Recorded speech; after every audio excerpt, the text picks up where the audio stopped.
Laudetur Jesus Christus. Praise to be Jesus Christ.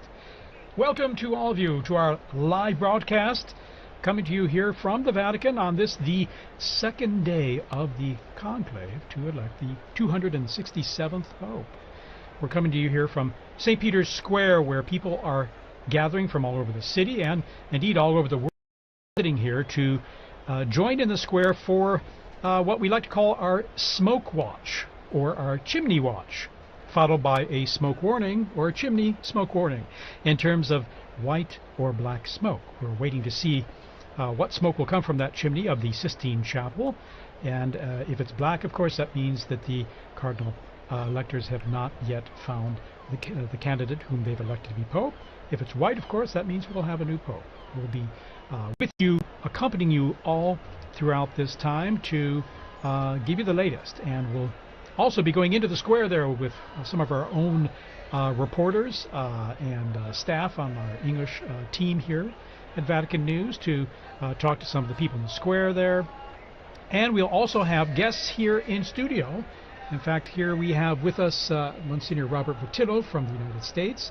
He's a consultant and advisor of the dicastery for promoting integral human development. He'll be contributing and offering his perspectives on things, but I'm also here with my co-host, and take it away, Kelsey. So my name is Kelsey Gussie, as Thaddeus Jones, my other co-host, said, and as he said, I mean, we will be watching to see what will happen with the chimney today, and we were actually talking beforehand about our other special guest that you can see on your screen. And what did you call him, TJ? What did you call him, Thaddeus? He's our friendly seagull, and I think loves being on camera all the time. He must be a relative of previous conclaves as well, because the seagull appearing there near the chimney or on top of the roof of the Sistine Chapel is almost like a fixture of every conclave. And he seems to know more than we do. Maybe he knows, you know? He or she Bob might. seems to be shaking his head. Who knows? We don't know, but we'll find out soon. Yeah, hopefully today we will see, well, we will see smoke. We just have to wait and see what the ballot says with the cardinals. 133 of them are now in the Sistine Chapel, and they're deliberating, praying, and trying to see, you know, what the Holy Spirit is telling them or inspiring them. And I don't know, maybe we can start with that. What's going on right now in the Sistine Chapel, in the sense that obviously we don't know the inner workings, but I mean, there's a system, there's a process to what's going on. Absolutely. Well, yesterday the first, the procession into the Sistine Chapel and the opening mass for the conclave as well for the election of the Roman Pontiff took place, so it was quite an incredible moment if you think about it in terms of the momentous occasion and the excitement that there is. And today we're here. They're proceeding into the Sistine Chapel in the morning and in the afternoons now, as they discern whom they believe and will be the next Pope, and who would fit that, who would actually fit the bill as best as possible. So, but before talking more about what's happening in the Sistine Chapel, I'd like to introduce once again Monsignor Prevost and to welcome you for joining us here to help comment on this historic moment, but then also even to look at personal experiences. I'm not sure if previous conclaves that you've experienced, or prayerfully, or even here in Rome. Tell us, first of all, just a bit about yourself. Well, thank you, TJ and Kelsey. It's really good to be here, and I'm honored by the invitation to join you this afternoon. I've not been in Rome. I've worked for Caritas Internationalis during the when Pope St. John Paul II died, but I was in the Gambia doing training on HIV and AIDS there, so it was like getting snitches of the running back to my room to see if I could find out what was happening, and yet I think the fact that we have such a traditional approach always means that we know what's going to be happening. And I was thinking yesterday again, as I watched the prayerful procession with this liturgy, litany of the saints, and then there's so many prayers that we made.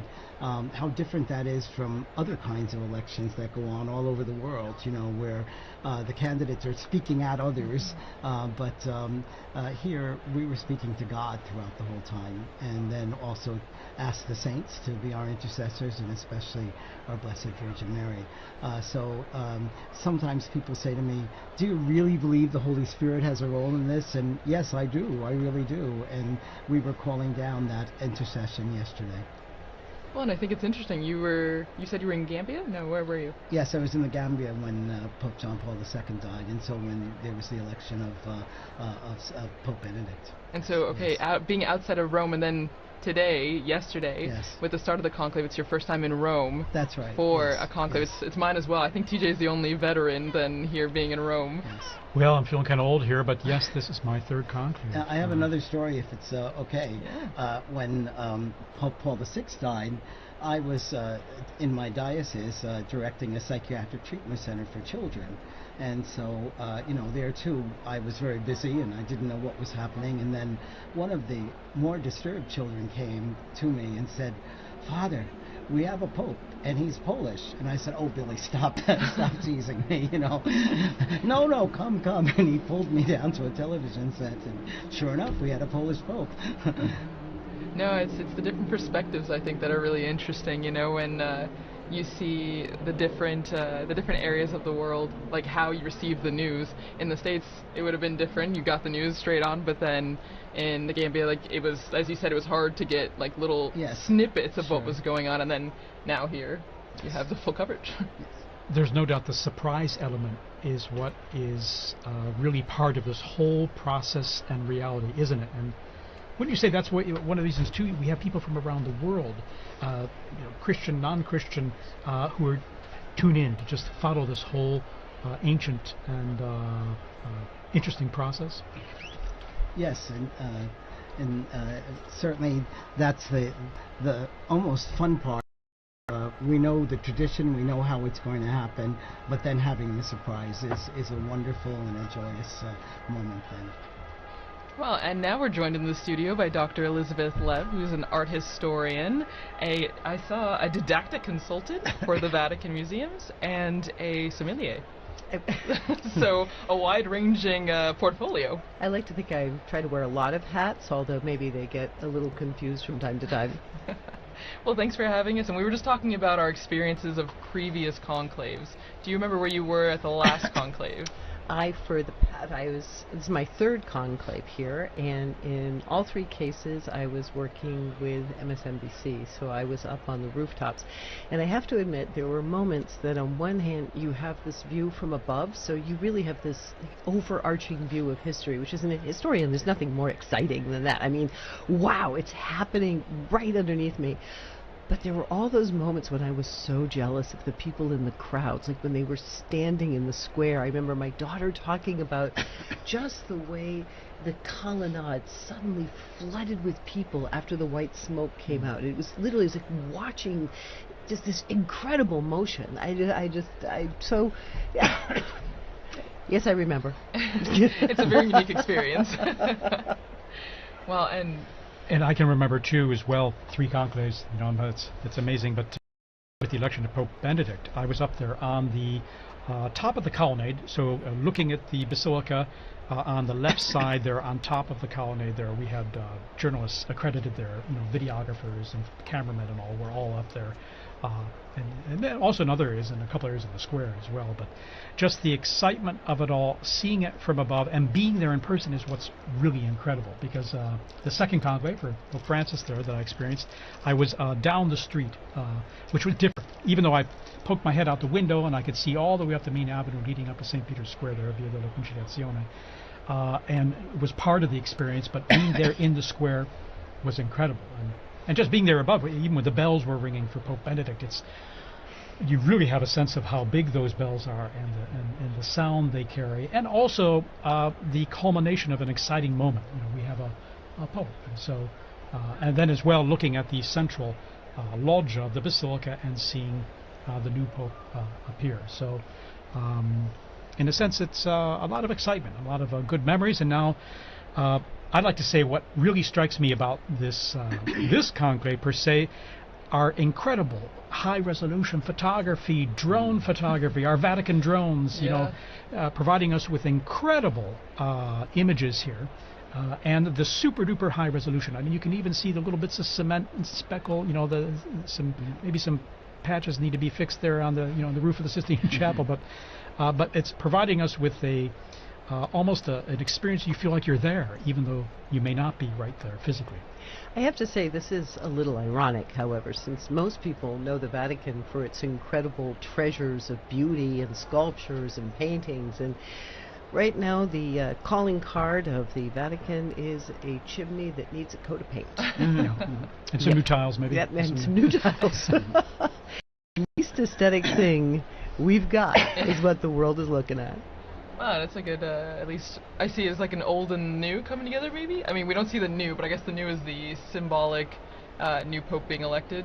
But you're right, it's definitely in need of a little extra loving, a little TLC. I was thinking more of it like a metaphor. Like, between everybody gets very lost in all the glitz and glamour, and look at the gold and the marble and the paint and the color. And they really forget it all began a humble fisherman, someone who was not terribly aesthetically pleasing himself, who died in the most unaesthetically pleasing way imaginable and got thrown in a hole in the ground. The tomb of St. Peter, after being executed for a crime he didn't commit, was just a hole in the ground. And all of that beauty that everyone enjoys so much comes from that. And so here we are looking at a humble little chimney, and in a little while, or today or tomorrow, whenever it's going to be, a little smoke is going to come out, and it's an opportunity of more beauty as we have a new Holy Father. So I'll put up with it. Indeed, yesterday, the procession going into the Sistine Chapel, and they begin in the Pauline Chapel there, and you have Michelangelo's fresco of the crucifixion of Peter. I mean, isn't that a powerful moment to live and experience for them, and reminding them of the origins of where this is, what it's all about, and the origins of the first Pope Peter, and also how he gave his life in the whole mission of proclaiming the gospel, and indeed right here in this place as well. That's where he suffered martyrdom. Exactly, where the cardinals are driving across from Casa Santa Marta to get to the Sistine Chapel. They're driving through the site where Peter died, and in fact it broke my heart yesterday, all of these the beauty, as you were saying, the incredible resolution, the images, you looking at these paintings. We've got kind of a lot of the media just sort of talking about, like, look at that front runner, look at this front runner. I'm like, look at those paintings.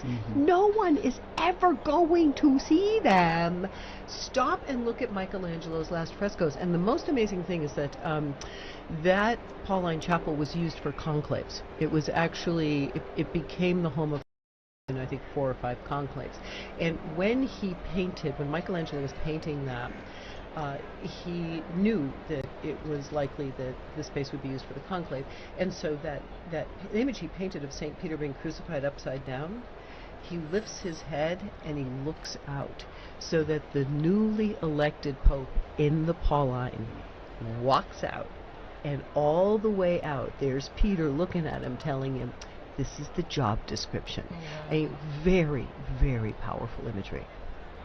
And again, those high-resolution images are just, without glasses, I can see so clearly the incredible power and that they communicate.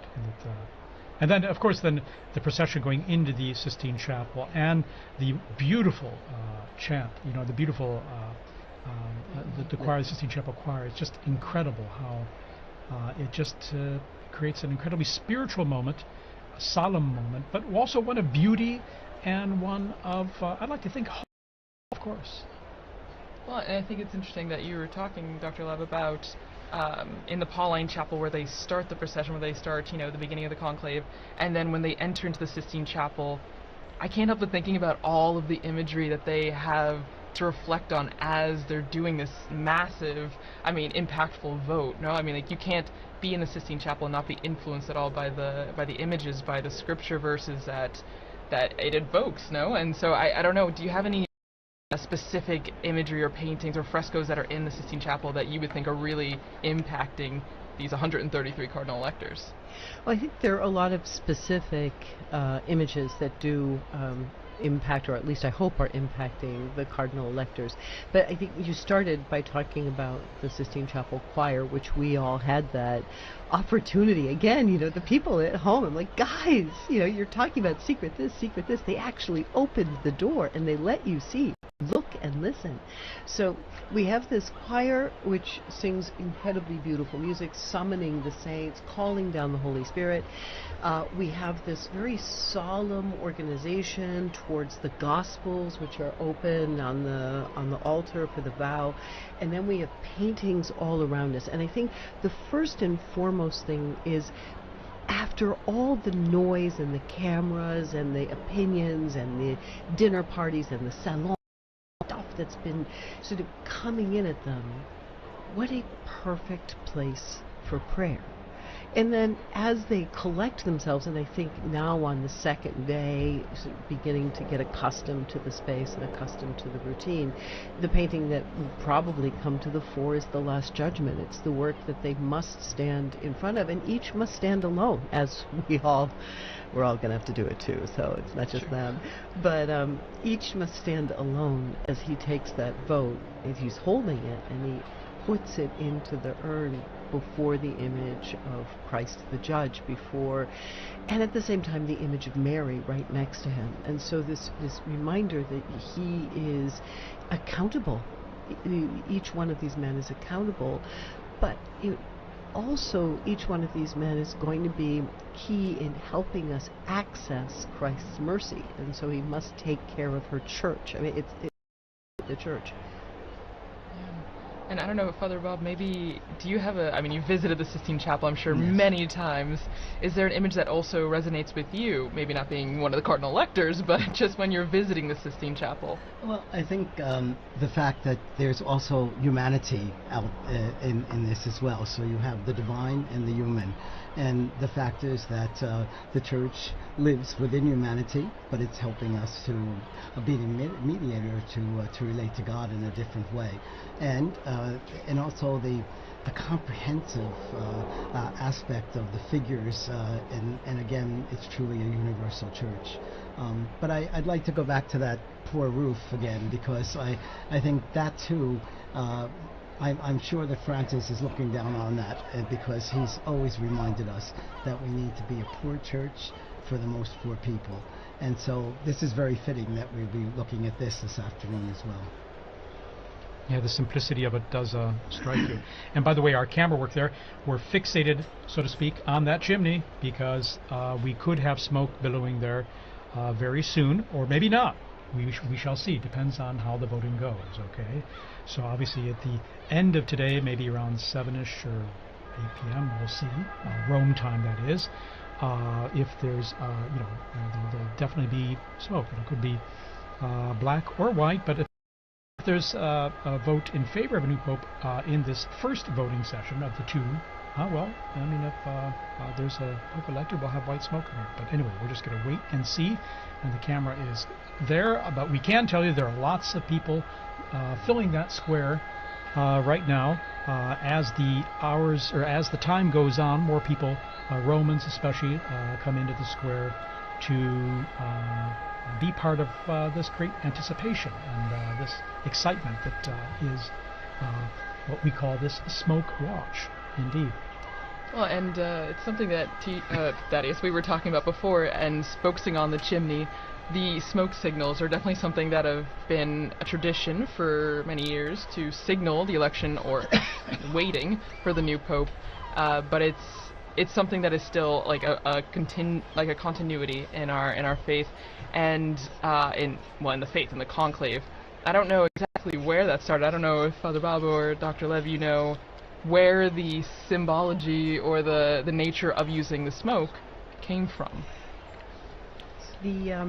The gradual, obviously the smokestack is proper to the Sistine Chapel chimney, which was used for the very first time in 1492 for the conclave. But one of the interesting things to be thinking about, especially since we talk so much about this unprecedented conclave with the extraordinary number of electors and the extraordinary number of people is that the process of the conclave has been evolving over the course of 1,000 years. And the election of the Pope, almost 2,000, but the process of this conclave has been evolving over. So the idea was to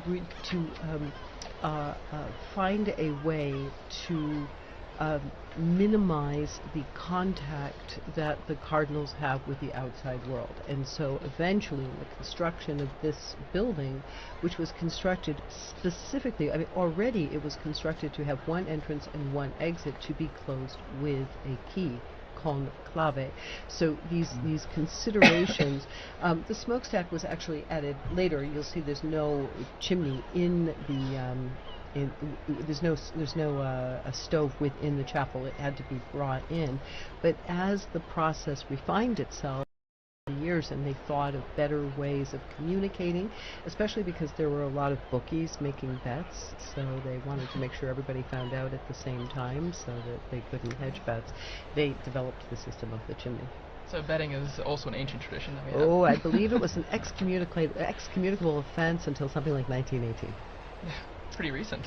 Also, the technology has come in now because before they would throw in a bit of wet straw if it was black smoke, but that didn't always work, and so you'd have white smoke coming up at times, and so now they are using some chemicals that we'll see. There still might be a mistake, but they seem more certain now that we'll see black. That did actually happen in 2005. Do you remember? Remember the first? Remember the first ballot? It was gray. That's right. And there I was was confusion. next to the Telemundo tent, and they were screaming "Papa, Papa, Papa, Papa," and everybody was like, "Hmm," and it was utter confusion. So I'm telling you, it's a work in progress. They've just figured out the chemicals. There we go. And no matter what anyone says, I want smoke signals. It's so cool. If you think about it, really, in terms of a way to communicate to the world with an ancient method.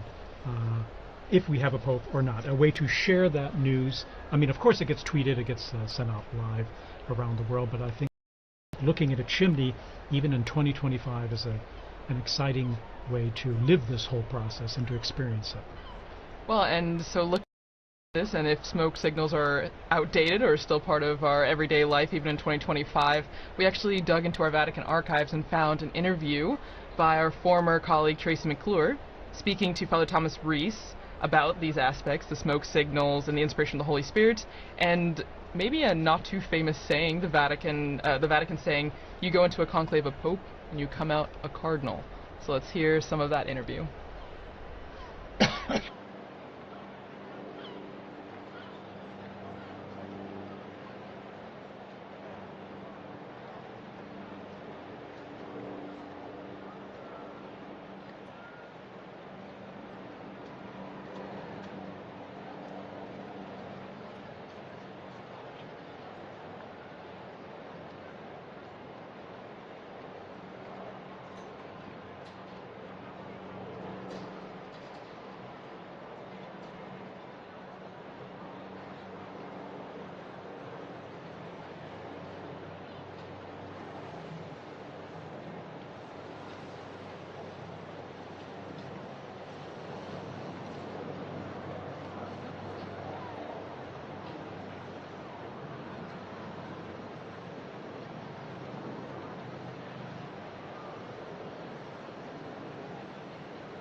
There we are. We're hearing some archive reports we have on how things work in the past and looking at a bit of the history of conclaves and all. We're back with you, of course, here live in St. Peter's Square, and we're looking at that chimney.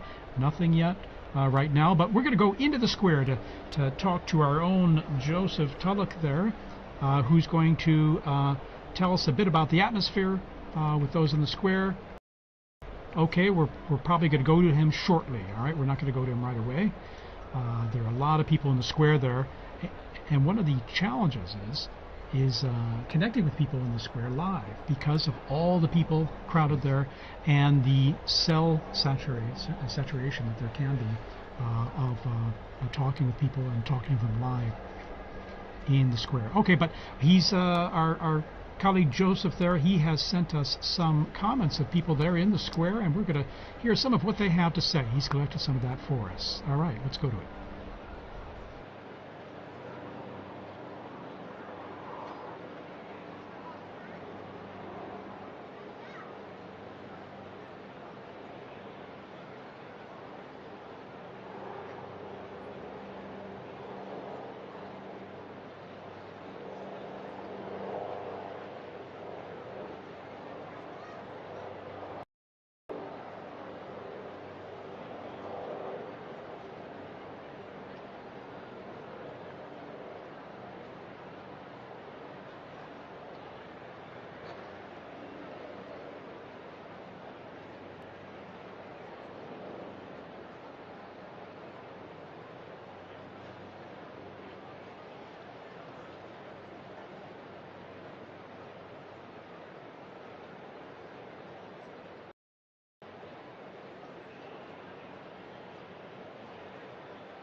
That's Father Matthew Bender there, Legionary of Christ, sharing his experience of these very intense days, past 10 days, almost 2 weeks now here in Rome, and talking to our own Joseph Tulloch, who is got him on the line now. So we're going to talk to Joe here live, and just Joe, give us an idea of the atmosphere there in the square right now.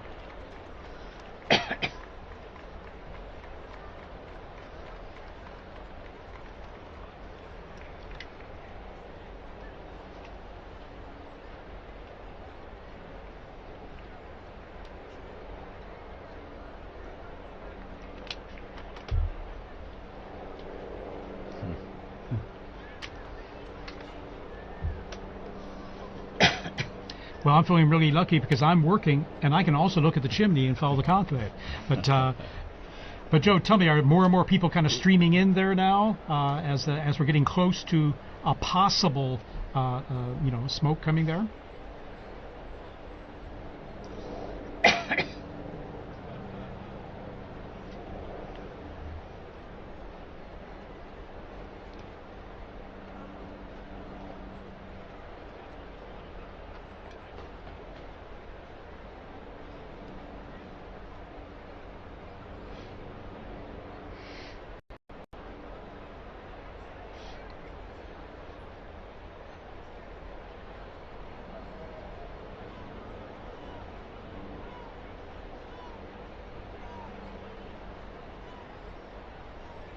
Do you have a good view of the chimney there? I know that the sun starts to go down at this time there behind the basilica, and it's just a little to the left of the chimney there as it starts going down.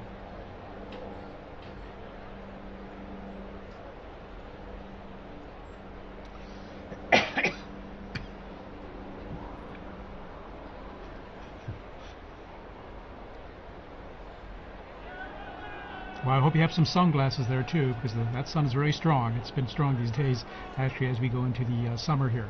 All right, Joe, anything else you'd like to add before we go back to you a little later?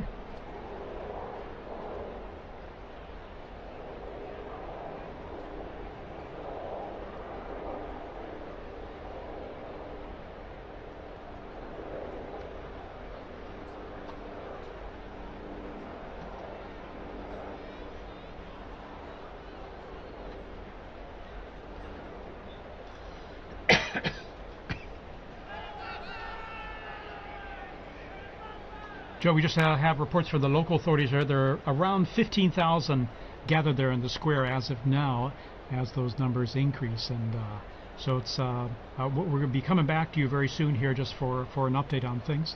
So thanks, Joe, and call us anytime too if you have any updates.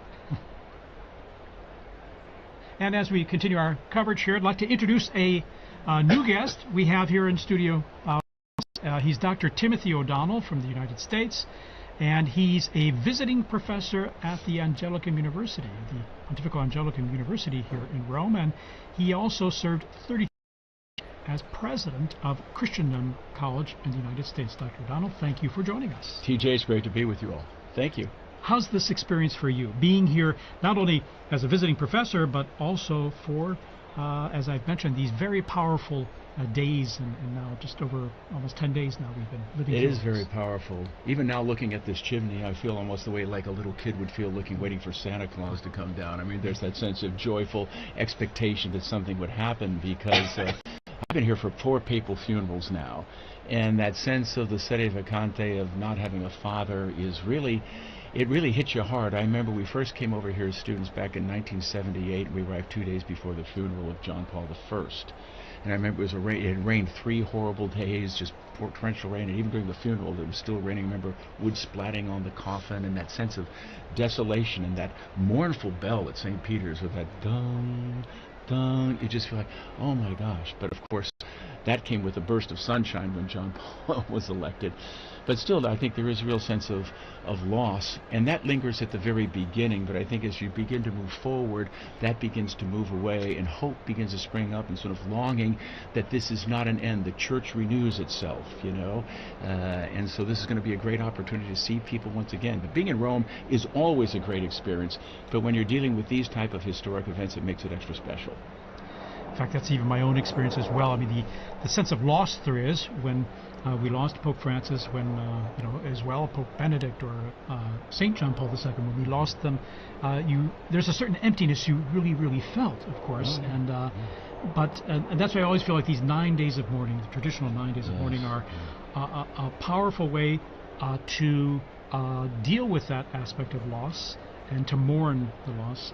But then now we're in the conclave, and there's this sense, that's why I say hope, because of renewal. There's going to be a new Peter to lead the church and to accompany us on this journey, and to keep all of us kind of as a united, keep all the sheep sort of united with a new shepherd. So Yeah, there was a definite sense of desolation. I remember when John Paul was elected, we made a promise, my wife and I, that wherever we were, we'd come back for the funeral when he died. We didn't know it was going to be 27 years later, but we did come back to that. And I remember it was just so sad because the power and the presence of John Paul is like, how could that ever be replaced?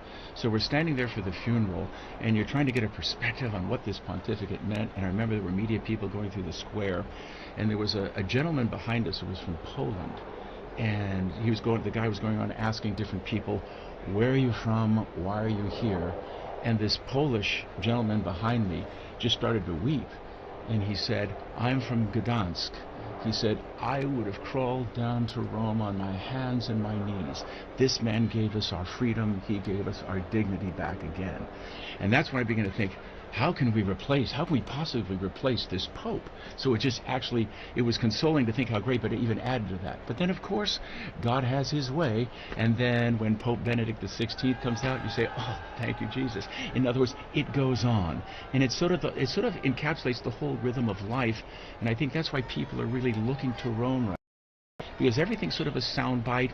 We're suffering from sort of like what I think Benedict called a cultural amnesia.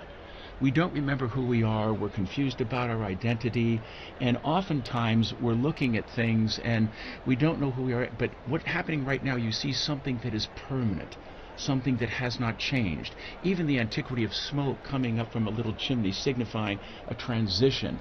People are hungry to know who they are and to understand the meaning of the past. A lot of times we neglect history nowadays. I think it's something like 75% of college graduates in the United States graduate from college without ever taking a history course. That's devastating. So when you actually see this type of living history, I think people are naturally attracted to that. And that's why I think it is a great time for catechesis to talk about the longevity of the church, the beauty of the church, and the beauty and the richness of these traditions. And Dr. Lev, what would you say in terms of if you had your own students right now and trying to help, especially students maybe who aren't as familiar with the Catholic Church or these how these processes work, how would you contextualize what's happening here to them? Well, I agree with you, Tim. It's such an incredible moment to show the students living history. I mean, one of the things about the Catholic Church that I think maybe we take for granted but is baffling to the rest of the world and incomprehensible at times to students is the man that we are waiting for will be the 267th Pope in a direct line. Where do you find stability? Where do you find a groundedness, a rootedness that continues over the course of centuries through political situations, geopolitical transformations, natural disasters, you name it, and yet we are still here waiting for that next successor. And that, for what that builds into is when you look at a building like St. Peter's that starts with the hole of the ground where they buried St. Peter, you are looking at something that shows a series of monuments, one placed on top of the other in a all the way up to the top of Michelangelo's dome. And so the beauty stems from that continuity. It's this incredible story, this incredible lineage of the popes. It forms almost like the invisible scaffolding around which all of this beauty can be arranged. I think there's a theological message in all of this too, because all of the everything that we know and we believe in starts with Jesus, and he suffered and he died and he rose again from the dead, and that's the basic message of our church, and we've stayed faithful to that message. There may be debates around certain pieces, but that's the center of our church. And I was thinking a great deal about how prophetic it was that Pope Francis chose hope, Pilgrims of Hope, as the theme of this Jubilee. And shortly before he went to the hospital on February 11th, he released the World Day of the Message for the Sick, the Day of the Sick. And the themes he touched in that are the very things that Doctor was talking about, and you're talking about, Doctor, as well. That suffering is part of our humanity. Christ overcame sin and death for us, but also that through suffering so many times we find much more meaning and we find true love. The kind of love that Jesus has for us, we can give to each other as well. And I think those were themes that he must have been thinking about, because he already was not well when he released that message. Well, that final moment, we were there on Easter Sunday, when after Yeah, he exactly. spoke with Yes. great difficulty, but then they put up on the mountain, he's coming down, and the excitement of everybody, he's actually going to come down. Couldn't believe it. And I had a son and daughter here with their little baby, and the family, it's going to be blessed by the Pope. But then he goes around and just not only just in the square, but then he goes out again to the peripheries, reaching out to everybody, and still in that condition. You can see he was in pain, he was suffering, and he's still taking babies in his arms and things. So what a powerful message and a beautiful message. And I think in some way that encapsulated the beauty of that pontificate, the sense of suffering and trying to give of himself, reaching out to the peripheries and the margins so that everyone could have a bit of him. And it's almost like, I can't really be Pope if I can't be there for that Urbi et Orbi and be present with the people in the square. So even there, just pouring himself out in libation in a very beautiful way, very symbolic way, I thought. He gave us a bit of him, but he also always focused it on Christ. Oh, absolutely. So he brought us back to Christ, and that Yeah. was the end of this message for the world. That Yeah, it suffer said. the little children to they were still coming to him, Yes. which was a beautiful thing to see. I would imagine, too, in this day and age, too, we're unfortunately marked by so much polarization and so much vitriol, whether it's in social media, whether in the dialogues we have today, they are so divisive, unfortunately, and receive the most attention, not the times when things are working and all. But would you say that this, what we're seeing here and what we were talking about just now, the world or many people would look to in some ways, because here we're talking about a message of hope, fundamentally, not of belief, but of hope, but also of being good to one another, of fraternity, as Pope Francis spoke about all the time. Do you think that this is drawing more attention because of our fractured world today? I would say definitely that's the case. I mean, the Second Vatican Council said very clearly, when the Creator vanishes, we lose sight of the Creator vanishes. And that's what's happening right now. I mean, we're all brothers and sisters if God is recognized as our Father. But in so many instances, we're sort of pushing God out of the picture. There's sort of practical atheism that's dominating culture right now. And it shouldn't surprise us then. There's acts of violence. You have the terrible reality of abortion that we're seeing in our world. And all of these things are stemming from the fact that we no longer recognize that we are the product of a loving Creator who has endowed us with intellect, will. We're made in His likeness. And that has to be the foundation ultimately for any type of long-lasting peace, etc. And I think the Church, all of us who are Christians, have a serious obligation to try to communicate the dignity of the human person. And you realize the impact that Christianity has had down through the centuries. I mean, everyone loves the Colosseum, but you think what was going on in the Colosseum, talk about it, there has to be a certain horror when a Christian looks at that. The affront of human dignity would be entertained not only by martyrs, but by men killing and mutilating one another. But Christianity, through Telemachus and others, finally put a stop to that. And the hospitals, the orphanages, all these great things where we show care and concern for those who are suffering, those who are less fortunate, these are all the fruit of a Catholic civilization and a Catholic way of looking at things. And to the extent that that has weakened, or we've lost that sense, I think we're seeing many of these problems begin to emerge once again in spades. I think we have an incredible opportunity. I've been thinking about this few days, actually, over the past 10 days. There's so much coverage about division, about politicking, about factions. I mean, the way that this conclave has been presented to the world, it seems like another streaming series. And I think many of the people who are wandering their way into the square are sort of feeling like they get to stand on the outskirts of a Hollywood movie or some sort of tawdry TV show. I think we really have an incredible opportunity to practice what we preach, in that when that new Holy Father comes out, this is the moment that we show unity, that this is really who we are. The Sistine Chapel actually is designed to really convey that message by pairing these two paintings on either side of the cardinal electors, where you have Perugino's delivery of the keys and Botticelli's punishment of Cora. You have the punishment of Cora, where there's this conflict when Moses wants to pass his authority on to his brother, and the Korah family objects. And then you have Perugino, Matthew 16, you are Peter, and on this rock I will build my church, with the apostles standing around very nicely. So from within the conclave, the first message is to the cardinals themselves: if you accept this, we will have peace, we'll have regeneration. If you fight, we'll have chaos, and that chaos will spread outside. But now, post-Vatican II, in our great hour of the laity, it's also our job as the laity to join around the Pope. Politicking is over. Faction is over. We have a new Holy Father, and will we follow him together and show the world how it's done? I have to agree. I think even what we were talking about before, and even what Father Bender, I think in the square, was talking about with Joe, that social media does play a role in that, because a lot of people, I mean, younger generations, that's where we get a lot of our news, that's where we get a lot of our information, politics, whatever. I mean, even people are following the smoke watch through social media. And you're right that it can, I've seen a lot of reels, images where it can be very divisive.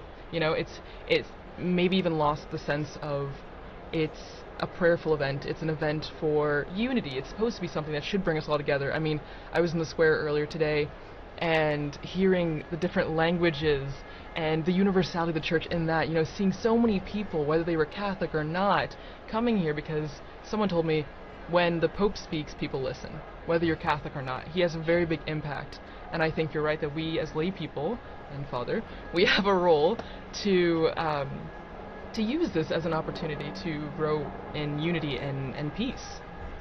I can give you a very practical example of what you just said. When the Pope speaks, people listen.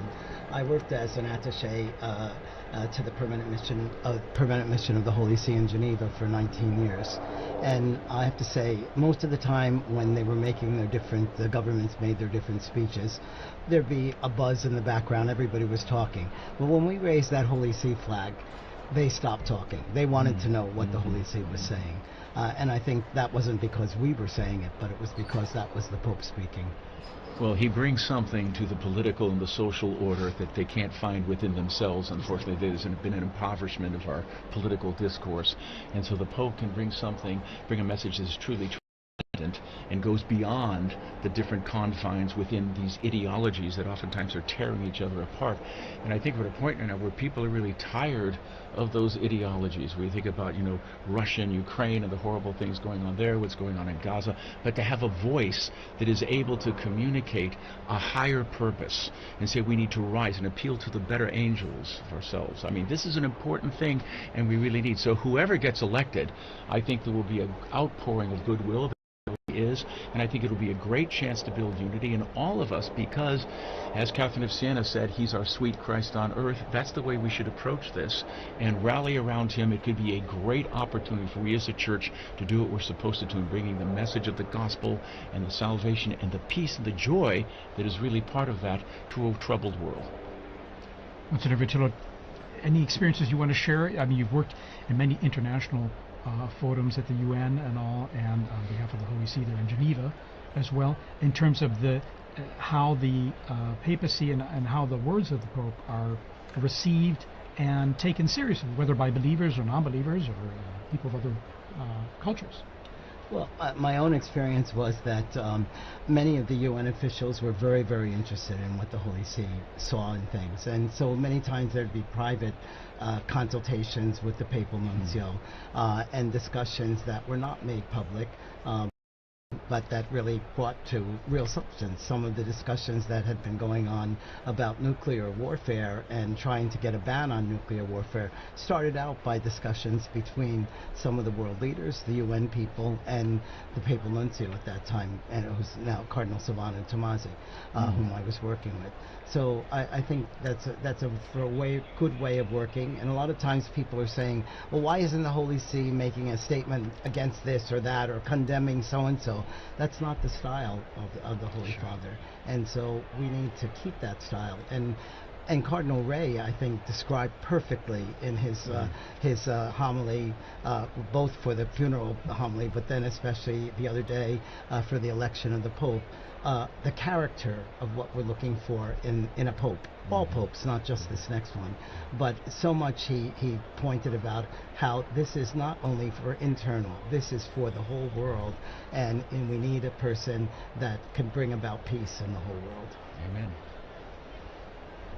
I would even say this is a good opportunity then to really talk about how diverse the College of Cardinals and, I mean, the cardinal electors that are in the Sistine Chapel right now as we're waiting for the smoke. I mean, I saw the numbers that I think there's at least 15 countries that have cardinals participating in a conclave for the first time ever, which is such a beautiful thing. I mean, as we're saying, talking about unity and peace and reaching out to people, I mean, that's a legacy or an example of the universality of the church. And I don't know if you guys want to touch on that, but that's just something super unique about this conclave. Well, it is the largest in history, and it's great. He always talked about going out to peripheries, and even in terms of selections of cardinals, that's what he did. And so I think there'll be definitely a certain richness that we have in this particular conclave, that there are so many cardinals from so many different diverse parts of the world, some which may not have been represented within the College of Cardinals before. So that'll be part of, I think, Pope Francis's legacy. And so that's one of the reasons why I think predictions are ridiculous at this time. They generally are. I remember when John Paul got elected, we had a sheet of newspaper with 30 of the top candidates, and there was no Karl Wojtyła in that list. And so if it was true then, it's even more true now. Yes, the scorecard is the scorecard mentality, but it's an old one. It's run forever. I think there are a couple of things, both when you were describing earlier the last days of Pope Francis, that really paralleled the last days of Pope John Paul II, where you did see the Pope pouring himself out. This idea of the Pope as libation and this extraordinary. I mean, Pope Francis, the whole pontificate was really, he would go to audience and then get in the ambulance, go to the hospital. I mean, he was quite a man. But that those last days where everybody could see the Pope giving himself completely to his people, to his flock, in first of all, in a world where we're getting very confused about age and the value of people as they are older. I think that's a beautiful parallelism. The visibility of suffering, that instead of it became something for people to really feel and experience. And I think also there's a continuity in this growth of the College of the Cardinals. I mean, we have been watching the representation of the College of the Cardinals, the growth of the Universal Church throughout the 20th century get larger and larger and larger. Now we've hit this really exciting new point where we have we've hit 15 new countries represented. We have voices from all over, but again, the plan was always that, and it really shouldn't be surprising. Forgive me if I bring everything back to art, but it's the only thing I know. But it shouldn't be surprising because, I stand in that Sistine Chapel shoulder to shoulder with people from all over the world. And they stand in that space where you have the invisible beginnings up on the ceiling, you have the invisible endings in front of you. It's always been meant to be that. Even in the painting of the Sibyls, you have Africa, Asia, Europe.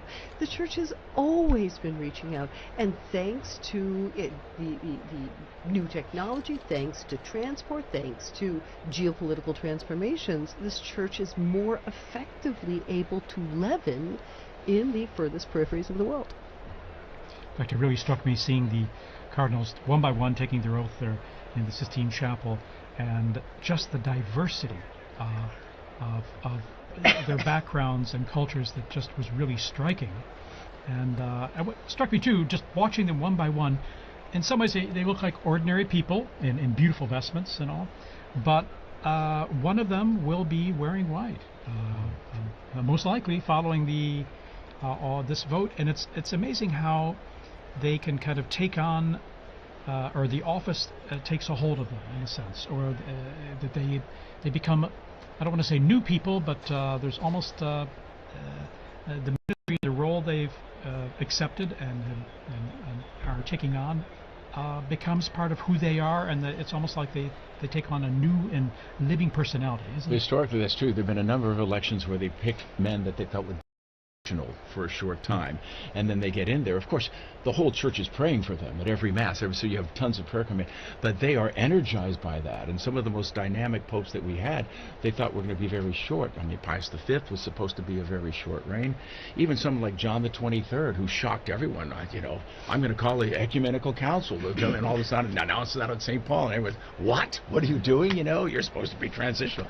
But here he goes, and he just goes through it. Now, he didn't see it to the end, but Paul VI came on. But no, this is common. But even like back in Acts of the Apostles, that when Peter was in prison, the whole church was praying for Peter, and we continue to do that. And I think there were a lot of graces flow into the person of the Holy Father. I mean, what an incredible office, burden to bear.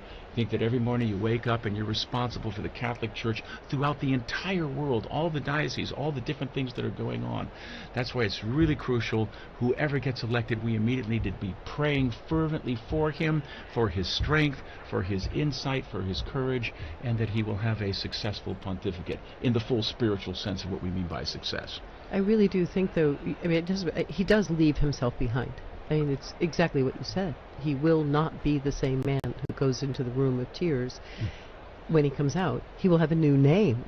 Everything gets left behind in that little room. His habits, his friends, his usual bedtime. It all goes away as the new man with the new name comes out. And he comes out. What do we see him wearing? We see him in that white cassock. I mean, he is literally, it's like the baptismal new returned, and then that red stole, that it's just this heavy red stole. I always see people looking at it like, oh, like you sold that thing, you could probably blah blah blah blah blah. But I mean, look at it. It's not an accident. They got plenty of light polyester stoles. You've got this brocade blood red. This is the burden. This is what he has to carry. So we see him walk out there, not pizza ball or tagle or whatever the name of people they're throwing. He's not that person anymore. He's someone new. And in that transformation, I think that's also, while terrifying for him, it's also liberating, because it just allows him to be the servant of God. Let's remember that that Jesus prepared Peter for that, and also all the apostles prepared the bishops by teaching them service at that Last Supper and showing them service by washing their feet. And here you had this kind of rough and tumble Peter who said, no, you're not going to wash my feet. Oh no, well then if you say you have to do it then why don't you wash my head too? And yet he was showing them what it was to be of service. And I think that we have to connect with the papal vocation. It is of service, and it's service to everyone in the world, and that all the more that Pope needs our prayers to be strong in all of that. Yeah, Gregory the Great was the first one to use it. Servus servorum Dei, the servant of the servants of God. Expression. And the challenge for any pope, because no pope can be everything to everyone. Everyone has expectations, and some say, well, I like this about this pope and this about that pope, but no pope can be everything to everyone. They've got to have their own personality, which is transformed, as we say, not only the personality, but their being is transformed by taking on the office. But at the same time, we have to look forward to what their own strengths are, and then also be conscious of the incredible complex, delicate role of being Pope and holding this church together, which is so diverse and so global. Well, and I think, actually, Dr. Liz, you brought up a couple times, right, that art, it all comes back to art, and I think it's really true, because even just you guys talking about the moment when the newly elected Pope goes to the Room of Tears, and then eventually comes out to that loggia, the balcony, right, and in St. Peter's Basilica, and right under that, if I'm not wrong, there's a relief that shows Jesus giving the keys to Peter, which then symbolizes, the entire thing. He starts his pontificate with that right under him, remembering that is his call. Those keys are pretty big. Yeah, they're pretty heavy. Yeah. And those keys were to forgive sins.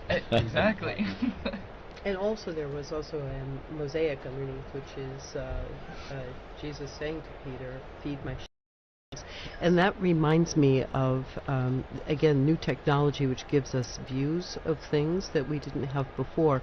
When Pope Francis came out on the balcony, there was a shot that came from behind. So we saw what he saw.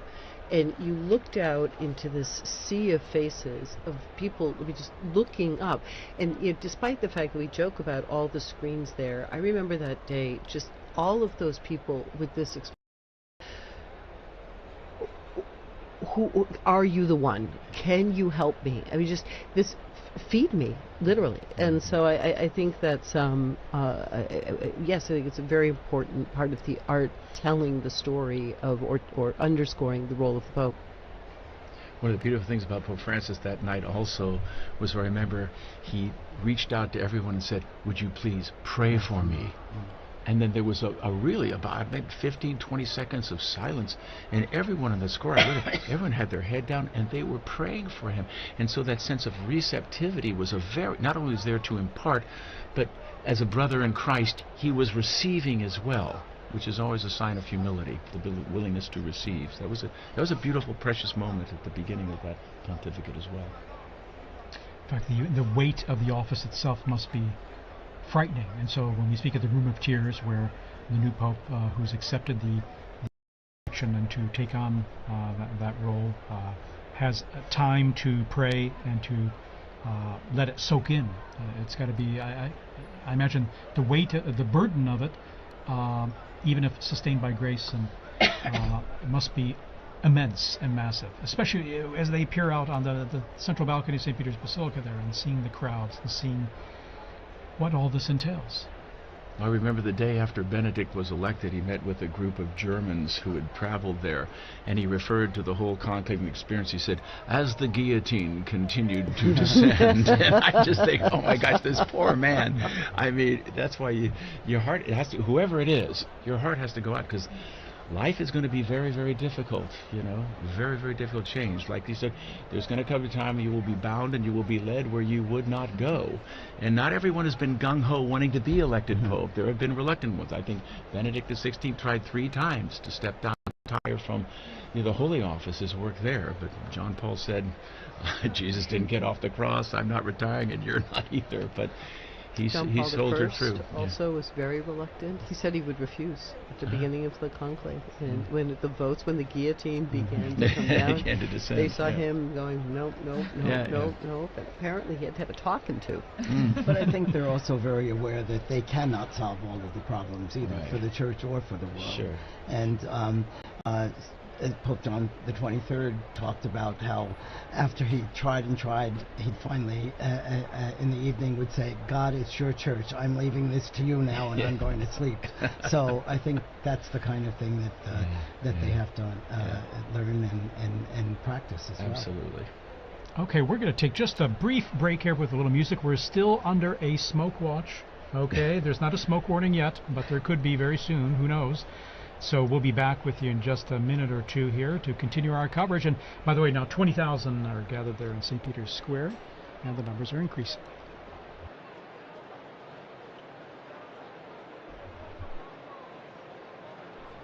Before saying goodbye, we just want to also thank Dr. O'Donnell for joining us today, because he's going to be with his students from Christendom College to see whatever smoke comes out. So thank you so much. A joy to be with you. God bless you all. Thank you for the great work you're doing here. Appreciate it very much.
So after that wonderful little break, we have information that the numbers in the square continue to rise, and just looking back, I want us to think about where we were the last conclave, or the last couple of conclaves, because as we were talking about before, you know, times have changed, but the smoke remains the same, the chimney remains the same.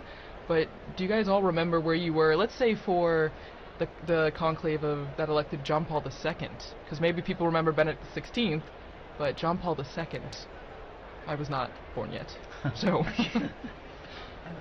I just have no memories. I reigned in 1978. I was an age that was not good at outward contemplation and much more into perhaps who was the most interesting pop band of the time. So I just sort of found out at school. Also, I mean, to the social media question, these were things that the information was not as instantaneous. I mean, it really was sitting at the edge of your seat. There was something going on in Rome, in Chestnut Hill, Massachusetts. I still had my homework and had to go home and go to soccer practice, right, or all the different things.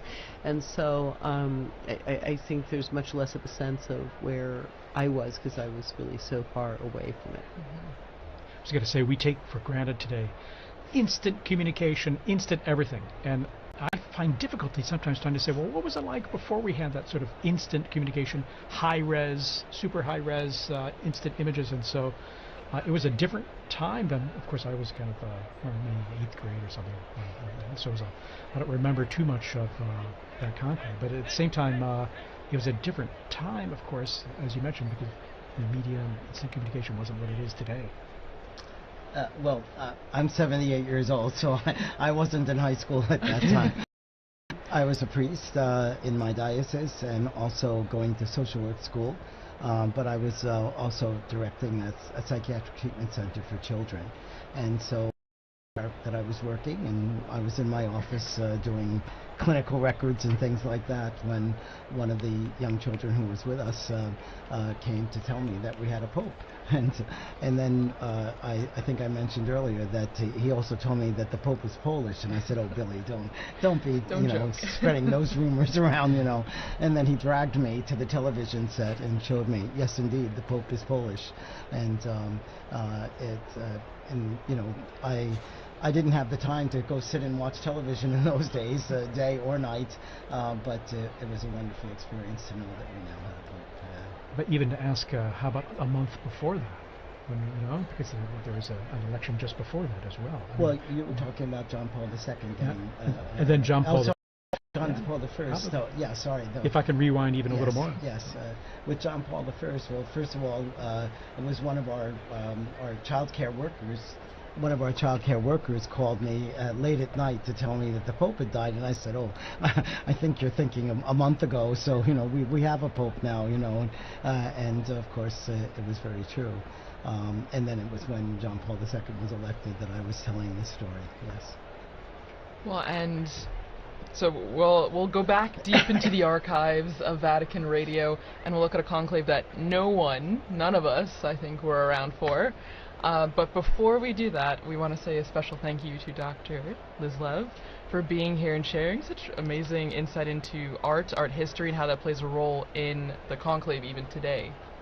Well, it's been really great to be here. I mean, in a certain sense, you guys are the nerve center of it all. So it's an honor, actually, to be able to sit here, and of course to really have the possibility to talk in a way that it's much harder. We do our best out there I think there's a whole squad of us out there trying to do our best in the secular media, but to really be able to talk about what it means to be the servant of God, what it means for Peter to have died here, what it means for these cardinals. I mean, it's so nice to be able to really talk about the true weight and importance of prayer and how we must pray for the Pope. So thank you for really, it's like a cleanse to come here. I'm ready to go back out and face questions about whether or not this conclave is like the movie. Yes. Oh, yeah. The hot topic of the day. At the same time, I often think sometimes the movie or even other media productions can offer an opportunity to say, okay, yeah, you saw that, you read that book, but in reality, this is how things unfolded in history. So sometimes I like to look at it as like, okay, we can use it as an opportunity to say, well, it's not exactly that way, but at the same time, some elements are true, some are not, but this is how it works. And it's created certainly helped generate interest, I would say, and so I guess we have to be grateful for that. So, returning to the question of art one last time, that is the joy of the Catholic imagination. The Catholic imagination can see through to the potential of almost anything. And so, even though this is a tawdry story or it's an incorrect story, the Catholic imagination can find that pearl that is beautiful, good, and true, and bring it out and turn it into something fruitful and wonderful. So, yeah. Wonderful. Thank you so much for being with us here. And so we will launch into this old interview that we have from our former colleague, Veronica Skarsbrick, with Father Martin Nolan, the one-time prior general of the Augustinian Order, who was actually in St. Peter's Square when Cardinal Angelo Roncalli was elected to the See of Peter on the 28th of October, 1958.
We have smoke in Peter's Square now, so we will come back, and it looks to be white. We have look at that smoke streaming out.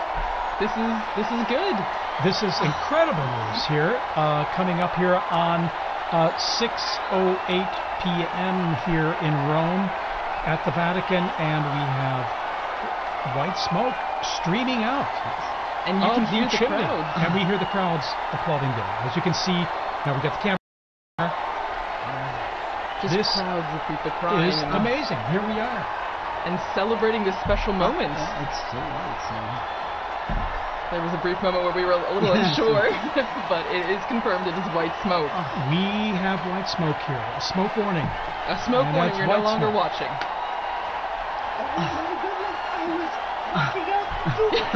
We're back with Dr. Come back, Levitt. come back. I'm so out of breath from racing up here. I can't believe it. I'm actually I'm flabbergasted. surprised honestly. as well, because given the complexity of the reality we were talking about, Exactly. and the many issues and the diversity. But here we are, and look at our drone footage there. We're just cruising over the roof of the Sistine Chapel. Wow. We see the crowds. The bells ringing. The bells are ringing. It is 100% white The smoke. white smoke. And I mean, as we were talking about before, the crowds are, I mean, yes. it's the square's packed. Yes. It's incredible. And probably small compared to what's Exactly. going in now. And that smoke just scared away our seagulls there, the little family there that was just relaxing on Sistine Chapel roof there. But actually, as you mentioned at the beginning, TJ, it seemed like they did know. They came back just for the white smoke. Indeed. In fact, and maybe they were giving us a kind of a secret a bit of information that they knew that we didn't know. But here we are, and then a spectacular, sunny, brilliant evening here, and you can even see from the perspective of the crowds there in St. Peter's Square, the white smoke billowing from the chimney, even as the sun starts going down behind the dome of St. Peter's there. Thanks be to God. Honestly. And this smoke will last at least about 6 minutes, 6.5 minutes.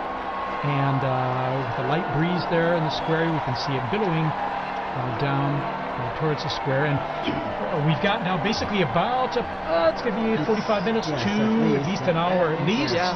before the new Pope, just elected, So before appears we will know who. to greet everyone. And so there's huge anticipation, naturally, of who will the new successor of St. Peter be. Well, and I mean, as we were talking about before, you see the crowds filling the squares, but also the different people who have come. I mean, you can see the flags waving, people smiling. It's a big sign of the universality of the church, but then also just how supportive people are in sense of being here for this moment. And now we're going to have an invasion of Romans. They're going to be coming in. Yes. And no, it's only natural and normal. I mean, you live here, so those who can He's will their be. bishop too. What's that? He's their bishop too. And of course, he's their bishop. There you go. And so they're going to be streaming into the square now. It's going to be filling up. It will make for some interesting traffic around my house because if my recollection is correct, when they couldn't get any further, they just in the road. So And there you are. They were just there. Just stop in, the road. in the road. But there's nowhere else to go. That's It's true. over here, That's so- true. Look at that billowing, thick white smoke there. All the different I flags. love the people ready with their flags just in Yes, case. yes. My daughter said that the election of Benedict XVI, her closest friend, they went to school right around the corner here, and her closest friend was German. They went running out into the square, and out comes Joseph Ratzinger. She said her friend had this teeny tiny little teenage girl horse. She pulled out of this horse this flag, this enormous flag. It was suddenly waving. Oh my goodness. So apparently, a lot of people come prepared. Yeah, because you just never know. I mean, when I was in the square earlier, people thought, oh no, it might be a longer time. It could take days. You just don't know. You just don't know. Yeah, you just don't know. In fact, I didn't know what to expect. At the same time, it's a wonderful surprise here to see the white smoke billowing there, and so after just day and a half, basically, and here we are. It does make you feel like there's a wonderful sense of the noise stopped, the cameras went off, they went into the chapel, they prayed, and the Holy Spirit spoke. I mean, it just really gives us a great sense of confidence. And indeed, this hope that's being realized, that we have a new shepherd, so to speak, someone to take on the reins there and to accompany us on this journey, our life journey. And it will be fascinating to see. As I say, you see the central lodge of St. Peter's Basilica. You see that's where the new Pope will be appearing, as he traditionally does, to be announced that Abemus Papa, that we have a pope, and then the big surprise will be as he proceeds towards the central loggia, and we see who that cardinal is, now dressed in white. Well, and for many people, they might be thinking, okay, why is there this long wait, as you mentioned, Thaddeus? Why is there this long wait in between when we see the white smoke and when the new pope, comes out into the loggia? And it's because there's a process that's going on right now. There is a very long process, which will be the oath of allegiance of the cardinals, of which there are 132 now. And we saw how long it took for the oath for the conclave. I'm imagining it will take about that length for the oath of allegiance. Well, and also, Liz, you had mentioned before, way before in our discussion, the Room of Tears, which has become very essential right now. So right now the new pope would have gone, or is it after? I would think that the ballots are burned after. I think he's already, and I think that's one of the reasons why this is kind of a funny hour. Right. As it got to be past 5, I was thinking, well, I guess now we have to wait until 7. But I think this must have been the time that he spent in that Room of Tears thinking about preparing himself for what is look at that square, and that square is just, it's a microcosm of the millions, if not billions, who are watching, all of them fixed to see, some of them already Christians, Catholics, but other people who are really searching. And there is so much searching going on in the world. And I don't know how many of the people that I've been working with in the secular media circles who talk about, well, I used to be Catholic, or I went to Catholic school, or I was an altar boy, or I was this. But they somehow feel this moment as still their own. It's like those sacraments, right, Father? It's like hard to get rid of those. And so he's also the father to those people, and to all the others who don't even know that they're orphaned yet. So all the people we pray for on Good Fridays. Exactly. And there's also a real life need going on in the Room of Tears as well, because probably the tailors are very busy adjusting one of those cassocks to be able, for the new pope to be able to wear out onto the loggia. Oh, and don't forget the barber. They keep a barber back there just in case he needs like a shave and a trim or something. Because like some of them show up scruffy for the conclave, they're not expecting it. So apparently we got a barber back there. Also sworn to secrecy. But these are incredible moments, aren't they? You know? Wow.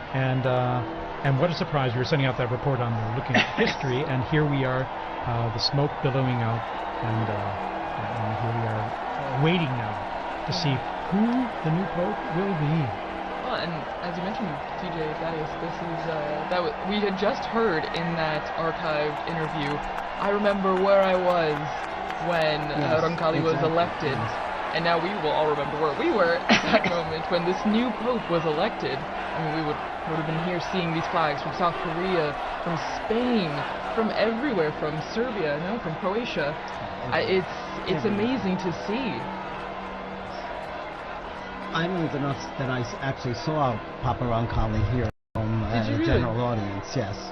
I came as a child and was brought to the audience, and there he was being carried in on the sedia gestatoria, and he really was the smiling, good Pope John. I mean, he was just so warm and loving.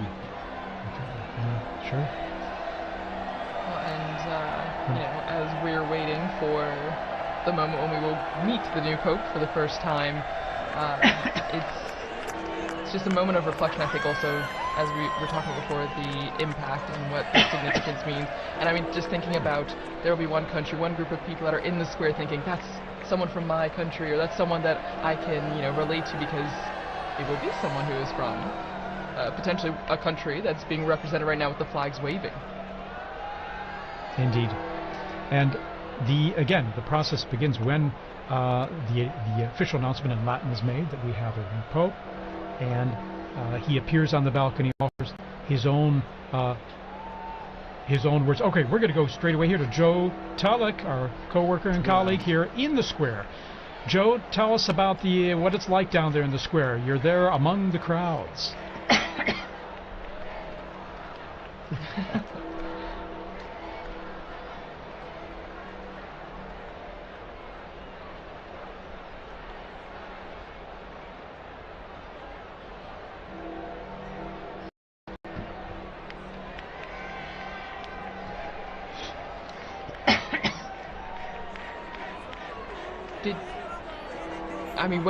Was there a moment where you heard gasps? Was there a lot of surprise? Did you feel like people were shocked that the smoke happened right now?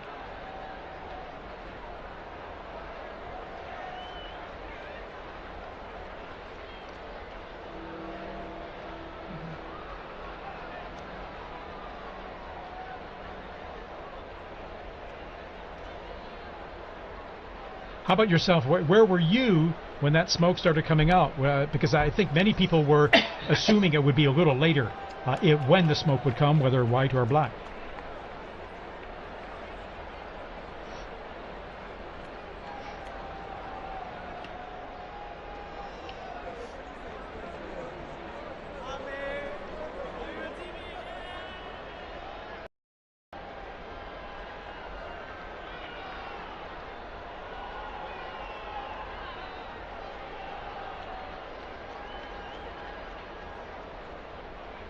Well, amazing. And I mean, as you mentioned, there's still people running to the square, and there will be probably for a long time, Joe. I mean, because people will be flocking to see the new Pope coming.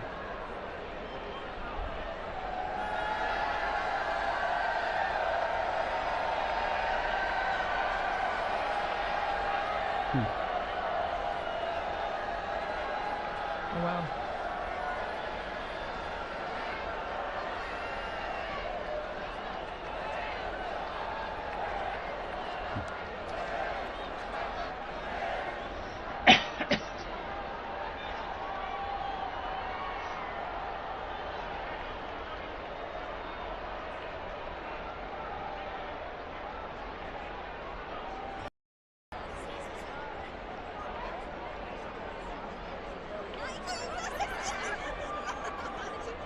Beautiful. And our camera work here, we were just zooming in on that balcony from where the new Pope will appear. Joe, tell us about, when you're explaining to people in the square, what's next, what's going to happen? I'm sure people are asking you, so what happens? The Pope's new elected, and then...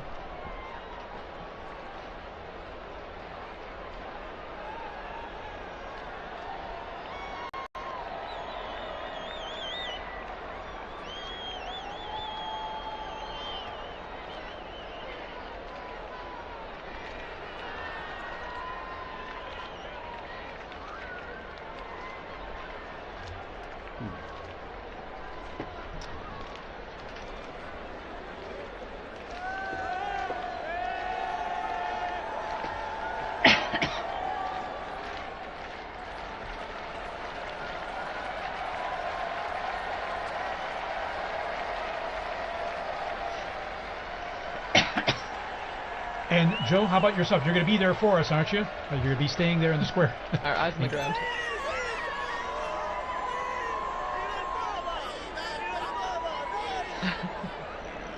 Fantastic. And you'll be telling all your friends about this experience you're having here right now in the future, I'm sure. Well, thanks so much, Joe. Thank you, Joe. We're going to be back with you very soon for more update on all happening in the square there. So, Monsignor Vitilla, tell us a bit about this experience for you now. I mean, this experiencing it live, the smoke coming out here, and now our great sense of anticipation for who the next Pope will be. Well, it's just such a privilege to be here in Rome at this time, but also I've probably felt closest to Pope Francis because I've served him both as the in my work at Caritas Internationalis and then also at the Secretary General of the International Catholic Migration Commission.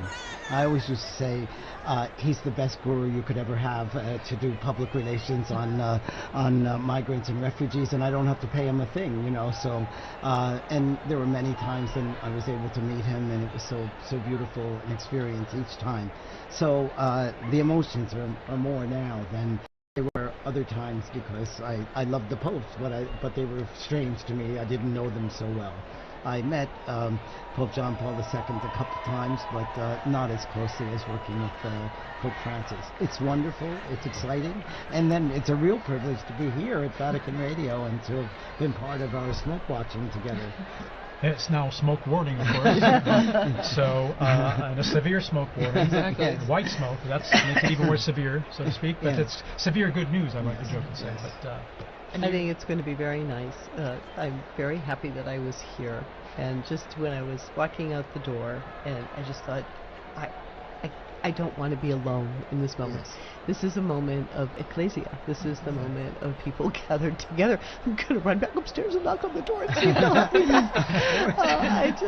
I'm so happy to be able to share this moment, and I love this view of the square and all of these people who are gathering together in really a tremendous sense of rejoicing. This is after our 9 days of mourning, after the shock of Pope Francis's death. We are rejoicing again, and that is very lovely for a beautiful, beautiful day in Rome. yeah, stunning. Actually, perfect weather, and I like to jokingly call this kind of weather severe good weather. It's just wonderful. It's sunny and of course, I remember in 2013 when Pope Francis was elected. It was during the evening. It was dark out, and it was still Cold. It rather was cold and wet and rainy. And the sun set later, but it was illuminated with the lighting in the square, and now the even improved lighting they have on the basilica now. It's stunning. You know, the square and the facade, how they've renewed the lighting. But then it was illuminated by all the phones being held up and all. But here we have the brilliant sunlight illuminating all the people there in the square and growing in number. And now, Dr. Lev, tell us a bit about, I was thinking, the central loggia of the basilica there, and even the history behind it of the popes appearing from that loggia, from that balcony, and giving their most solemn blessing, Urbi et Orbi, which the new pope will impart after he greets the crowds there, that solemn blessing to the city, in Latin, to the city and the world. That's the first. His first act is to impart this blessing, because after all, he is the Pontifex Maximus. He is the bridge between heaven and earth. So today we'll see him in the facade of St. Peter's, and that facade, which was built in beautiful construction by Carlo Maderno from 1612.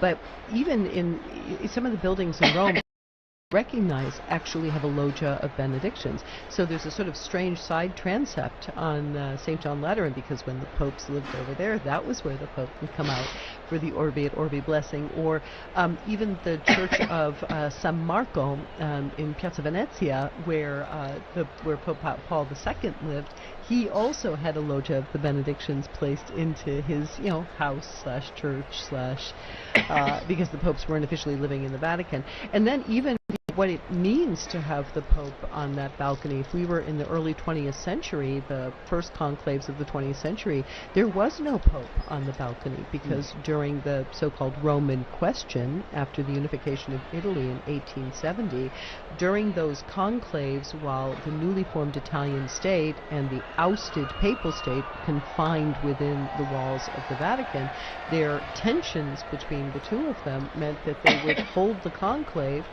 send out some smoke, but you had to wait in order to, you would not see the Pope appear in the square. And so when Pius XI appeared in that loggia, it was already a statement that things were about to change. So it's a very, very, very exciting moment. I remember, I think it was 2005, all the cardinals, when they first started to have lots and lots of cardinals, they were all trying to fit out on those openings of the balcony, and you were kind of looking at a couple of them like, that looks a little precarious. So let's hope they've worked out the placement, the placement out on the balconies this time. Absolutely. Here we're seeing a long shot there, and crowds coming down the main avenue via the Conciliazione. There are security checks, of course, which is one reason that the crowds may kind of trickle in more than be running into the square. Unfortunately, it's absolutely necessary nowadays. So sure, you could see them coming from the security.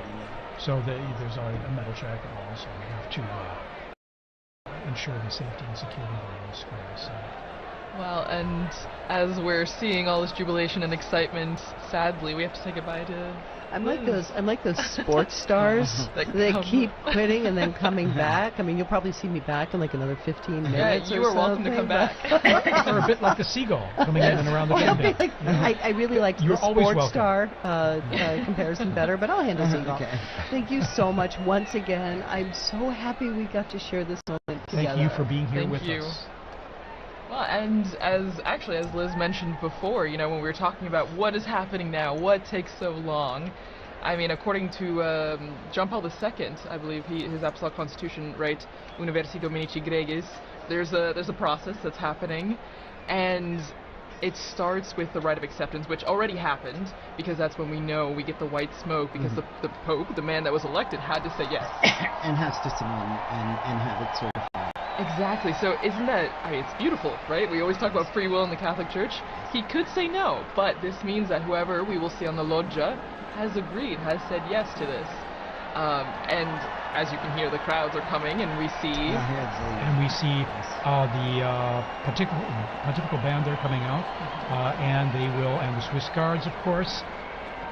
There's always a traditional salute of the Vatican hymn or anthem to celebrate the occasion. It's part of the festivity of it, and we hear they're playing already and coming out there all in full uniform. Well, it's special. It's special too because, you know, these last more than 2 weeks, we've had the Swiss Guards were present for certain things, but now they have a Pope once again that they are protecting. That is their role, that is their mission, right? To be where the Pope is and to protect him. And so this is extra special because now we see them coming out again to the piazza because we will have a Pope. Yes. You know, I live with 21 other priests and residents. All of us work in Korea. And we've been sharing at breakfast how hard it is in the morning when we're celebrating Mass, and there's always a prayer in the canon of the Mass for the Pope.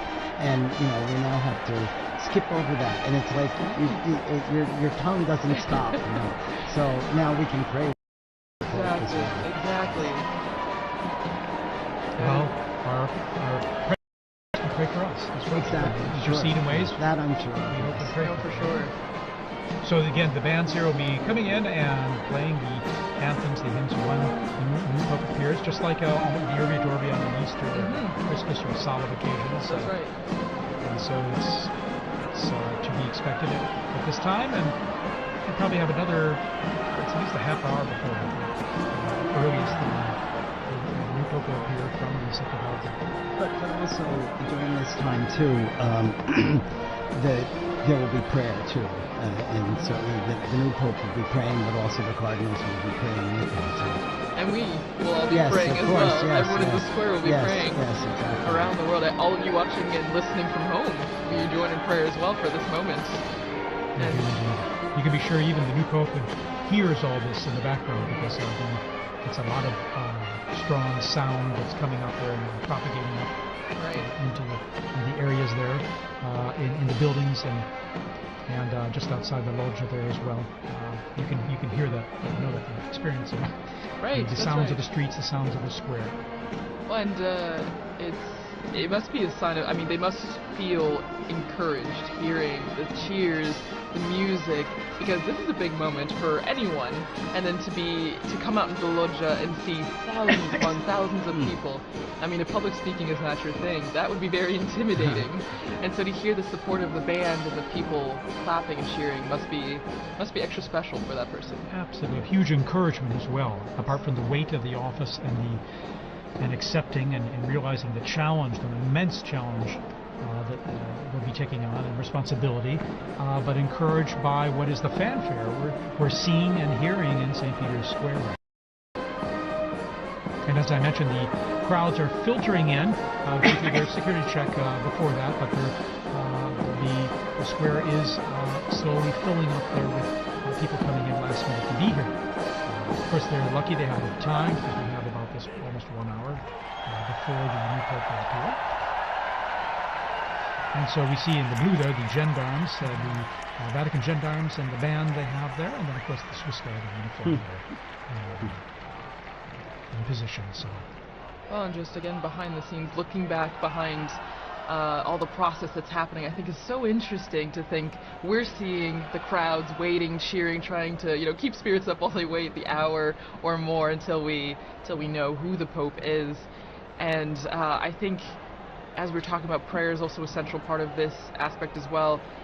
I mean, before the Pope comes out, we see the first ceremony, the greeting, the Te Deum, where in the Sistine Chapel, after being dressed and saying yes, the Pope goes back to the Sistine Chapel and he takes a seat on a chair and a ceremony begins.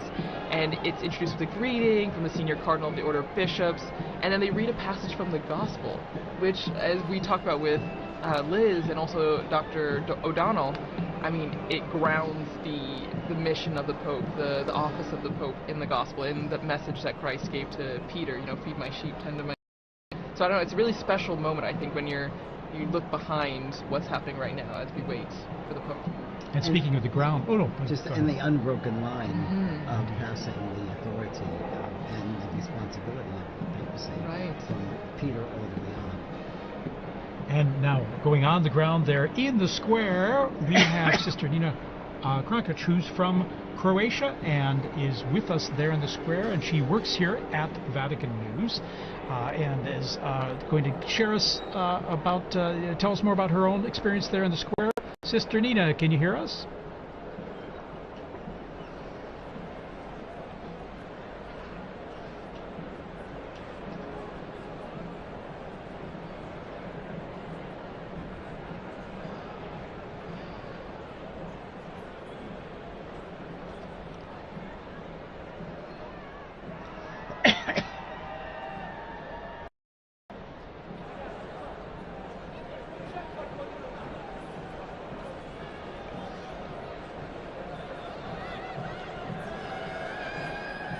Sister Nina, you must have run out of the building there to get there in the square, because I mentioned the crowds coming in now there's got to be some bottleneck there, isn't there?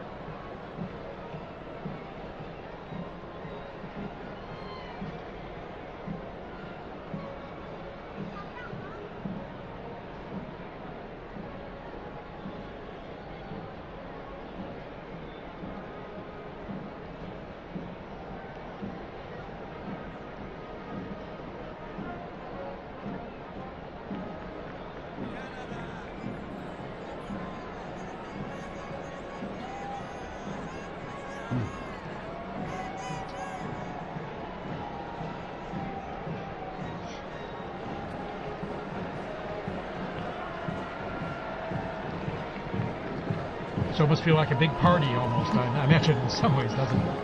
Now the Italians are coming in.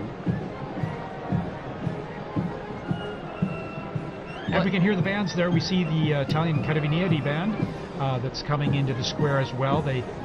So I imagine it's adding to the festive atmosphere you're living there. Listen.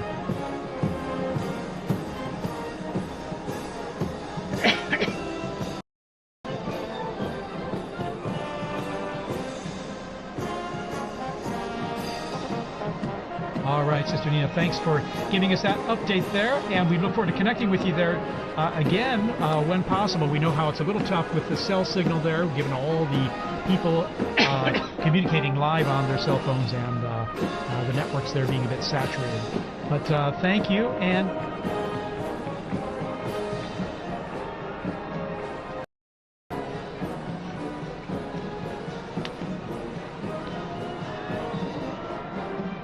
wonderful.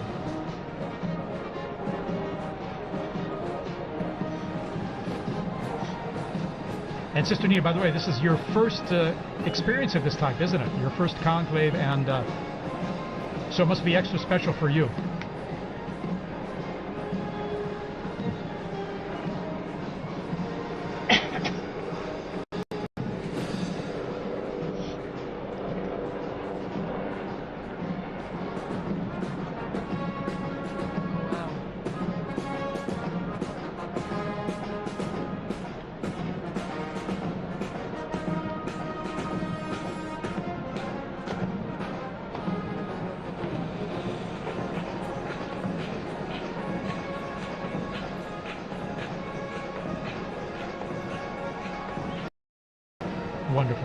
Alrighty, Sister Nina, thank you so much for sharing that with us, and we'll hope to touch base with you there shortly, okay?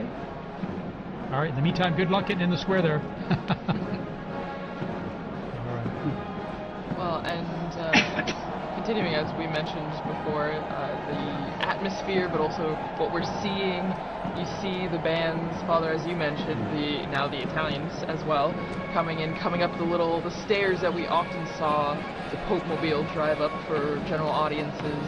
And shortly, we're not sure exactly when, but when the Pope comes out, there's a formula that is said in Latin, and for many of us, we might not have studied Latin in school. I mean, my Latin is quite rusty, so I don't know if maybe, Father, you know a bit more about what is going to be said, and for those who might not know, what is the formula? What is said? Well, it says the proto-deacon, and it's Cardinal Monberti is the proto-deacon right now, will come out and say, I have an announcement of great joy, and then he says, we have a Pope, Habemus Papam. I saw some signs there, and they didn't have the correct conjugation of Papa, but that's okay. The fact is, the news is and it's almost universal language now in terms of communicating the fact that we now have a Pope. And then after that, he announces the name. The name, yes, in Latin. And so I'll tell you a funny story of that too. A friend of mine was in the square when Paul VI was elected, and he was standing. He's from the U.S. He was a student at the North American College, and no, it was when Paul II was elected, and he was standing next to an Italian woman, and they announced that the Pope was from Polonia, and this Italian woman crossed herself and said, "Grazie a Dio da Bologna." Da Bologna. That guy from Bologna. Yes. You can hear Polonia in Italian meaning Poland. Yeah, it's tricky. If you don't know Italian or Latin, it might be a bit confusing. But no, it's extra special, and as you mentioned, I mean, I remember watching with some of my colleagues here at the start of the compilations from the Habemus Papams that we have video or audio of, which is only in the last, just over 100 years that we have video, and it's been really interesting because whether you know Latin or not, you know that phrase and you know what it means, and so it's a big signal to a new chapter in the church. And I'm thinking that the last announcement was by Cardinal Jean-Louis Touron, whom I worked with a great deal, and he made that announcement, and it was so good. And he's gone home to heaven. I'm sure he's now rejoicing once again tonight. That's right. I remember him very well when he announced introduced Pope Francis, and I remember even hearing his name. I was going, and I looked it up very quickly because, as always, it's a surprise. Right? It's a surprise, and you don't know, because we have such a list of people, and as we've said throughout this entire Smoke Watch, that it's the Holy Spirit that guides the decision, and so we don't know to that moment. Here we see a formation of the military bands, Yes. Wow. Guardia Finanza, Carabinieri, and then of course the gendarmes, the Vatican Gendarmerie, their own band, and then we have the Swiss Guards all in position there. We see usually at a point after the Pope appears, so there'll be a mutual salute of both national anthems Here's and hymns. the retired Papal preacher. Papal preacher, and also then there's Cardinal Raniero canta his phone there, we see. Technology. And then Capuchin Cardinal there. and also Cardinal Sean from Boston. Exactly. O'Malley. Sean O'Malley. So here we are. The bands are playing. The introduction here to the Vatican anthem. Oh no, the Italian anthem. Sorry. That's true. The hymns, the songs will be going on until we hear that famous line of Habemus Papam, and we see the Pope come out on the balcony. So we're hearing notes from the Italian national anthem. Fratelli d'Italia.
And we've just heard those, the Vatican hymn and then the Italian national anthem played.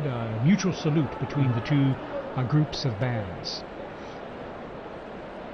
And now the mutual salute and greeting of both. This is just like when we see at Easter and at Christmas, during the Urbi et Orbi, when when the Pope, gives his blessing to the city and to the world. And before that, his Christmas or Easter. So the bands are lined up there as we await the curtains to be pulled back there from the central loggia of St. Peter's Basilica there. And even though the Holy See is a separate country, it's important for Italy to be involved in this too, because he's also the Bishop of Rome. So it's his flock is in Rome as well. Actually, just now taking off my headphones to hear some of the ambient sound, you could hear kind of the craziness that's going on outside. You could hear helicopters, ambulances, fire trucks, everything. And so, I mean, even at the end of Via Conciliazione, where we are, you can hear the excitement and the festivities are happening outside. Monsignor, I think some of that chimney smoke has gotten to me, yes. There's a lot of pollen in the air. Yeah, so definitely. Allergy time. Yeah. As we head into summer. But what a stunning view there. We have the sun just going down behind the facade of St. Peter's. It's always stunning, when it comes time to sunset there with the facade facing east, but then when you're looking at the Basilica and the sun going down behind it. It's always so beautiful. So beautiful. Yeah. But everybody's eyes are on this. Yeah, everybody's looking up, waiting for the doors to open and then the white curtains to be pulled back. Well, and there's actually a story about what's happening right now. Again, the Room of Tears, the Pope, the new Pope getting dressed, and we know that there are 3 sizes of the white cassocks because you don't know who's going to be elected, but you have to be prepared. And actually, one of our colleagues, Chris, who was on this morning actually on the Smoke Watch, was talking about Pope John the 23rd, and he was. That's 11. And actually, since it didn't fit, they had to tie it like a medical garment. Exactly. And so it's a funny little anecdote to just remember that. I mean, no one knows, and so everyone's prepared. But that's what's going on right now. They're trying on the garments, and they're seeing what's fitting. And of course, they have different sizes available to start with, but sometimes they might need adjusting depending. Exactly. More made in God's image and likeness in different sizes. So there you go. See all those flags representing the different nations present. Also, it is the Jubilee of Hope, and so we have pilgrims here for Jubilee events over these days as well. I think I read about 15,000 for currently in Rome just for the Jubilee themed events. For pilgrimages that were organized at a time.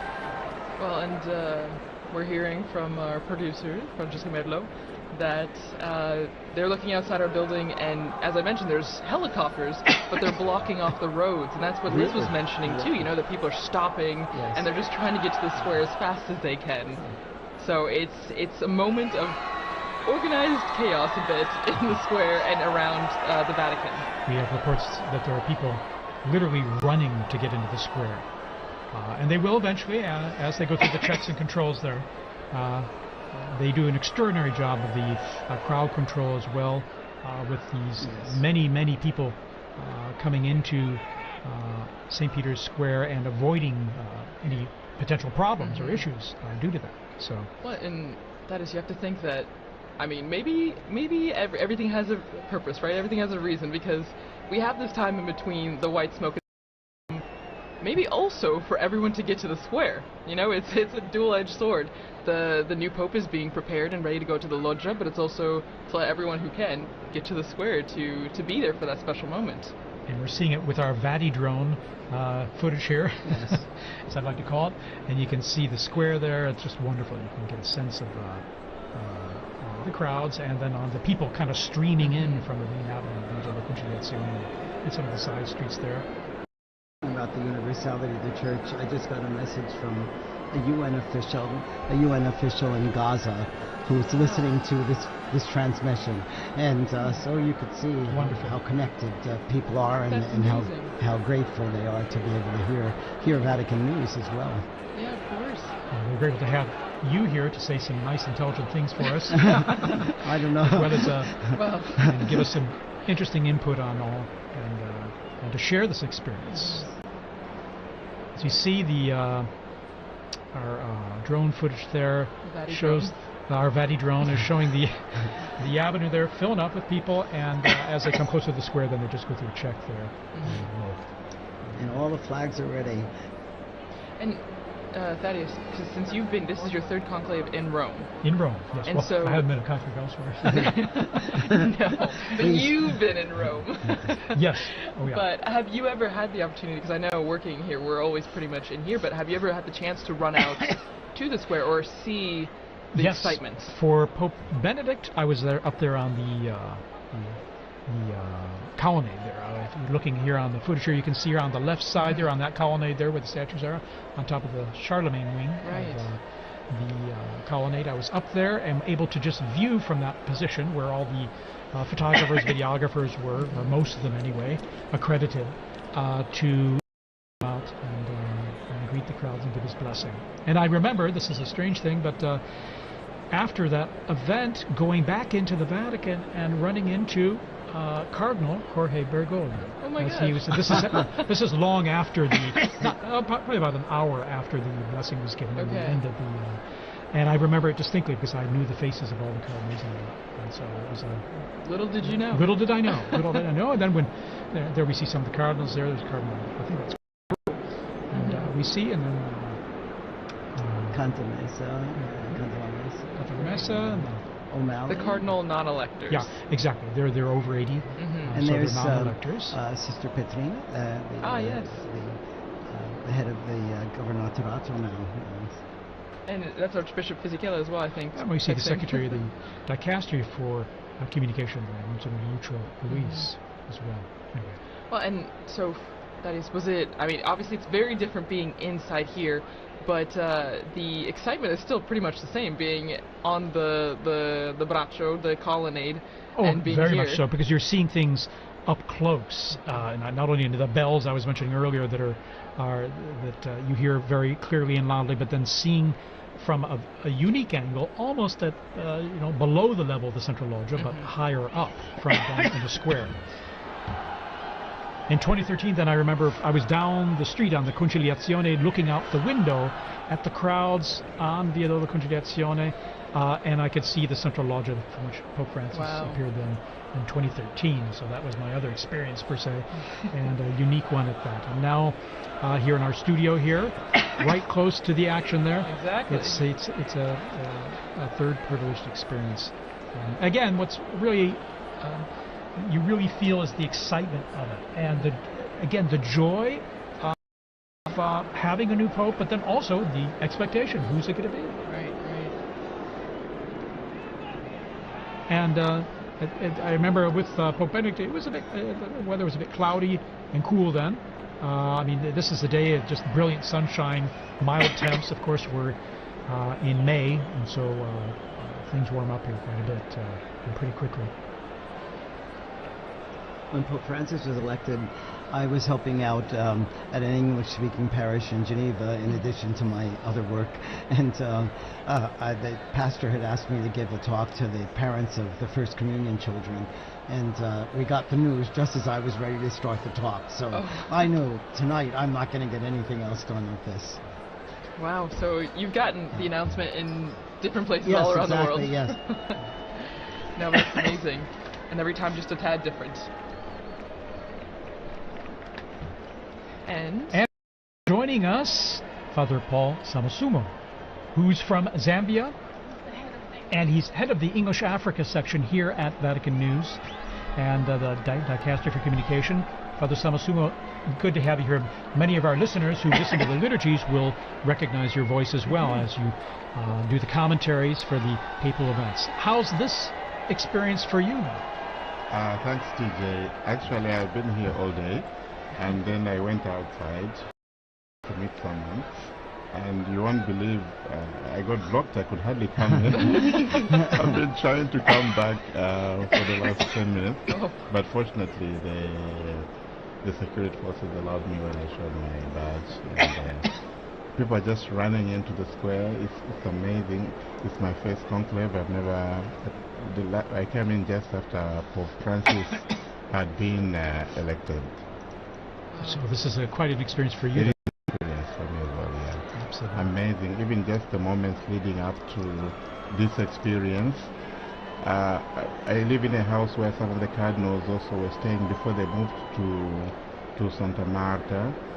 Of course, they are their own little tables, and sometimes we'll just provoke them. They had shown secrecy, of course, confidentiality, but it was so wonderful, and the dedication of them going to the congregations, the meetings, and even the non-electors, some of them live there permanently in our house.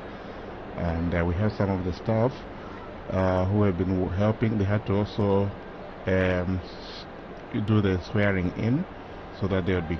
Some of them couldn't go because they're small children and they wanted to stay next to their children. So it has been a great experience, even from that point of view. Well, and also, since you're from Zambia, how do you think people in Africa, the African continent, are taking this moment? I mean, we have viewers, listeners from all around the world, but your experience in watching the conclave and being prepared for this Abemos Papa moment, like, what do you think is the atmosphere, the environment of people watching in Africa? It's a great moment. I can tell you already I've received about 5 or 6 calls just within the space of 10 minutes as I was coming in. Wow. From some of my colleagues who are in the media. And I think the most, the call that I really enjoyed was my uncle is 82, and usually we talk to him through my aunt because there's a problem of hearing. But he's so excited, so everybody's following. They're following on various channels there, the national television stations, on radio and so forth.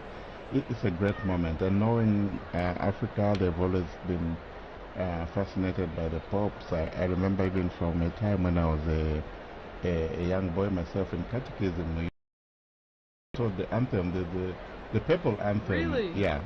So that was very familiar for you to hear. Not this one, but there's an old one that was translated in our languages. Oh, wonderful. Translated in your language? Yes. Yeah. In your language? Or Yes, languages? exactly. And what are your languages, by the way? Just Well, I'm from Zambia, and Zambia has 72 languages. Oh my goodness. Of which 8 or so are the main ones that's widely spoken. English is the official language, so you can get by with that. Fantastic.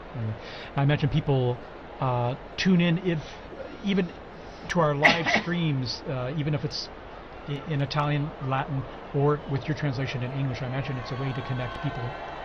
Tune in the same, even if they don't understand what's being said. It is, and some directors of some of our Catholic radio stations. I'll give you an example.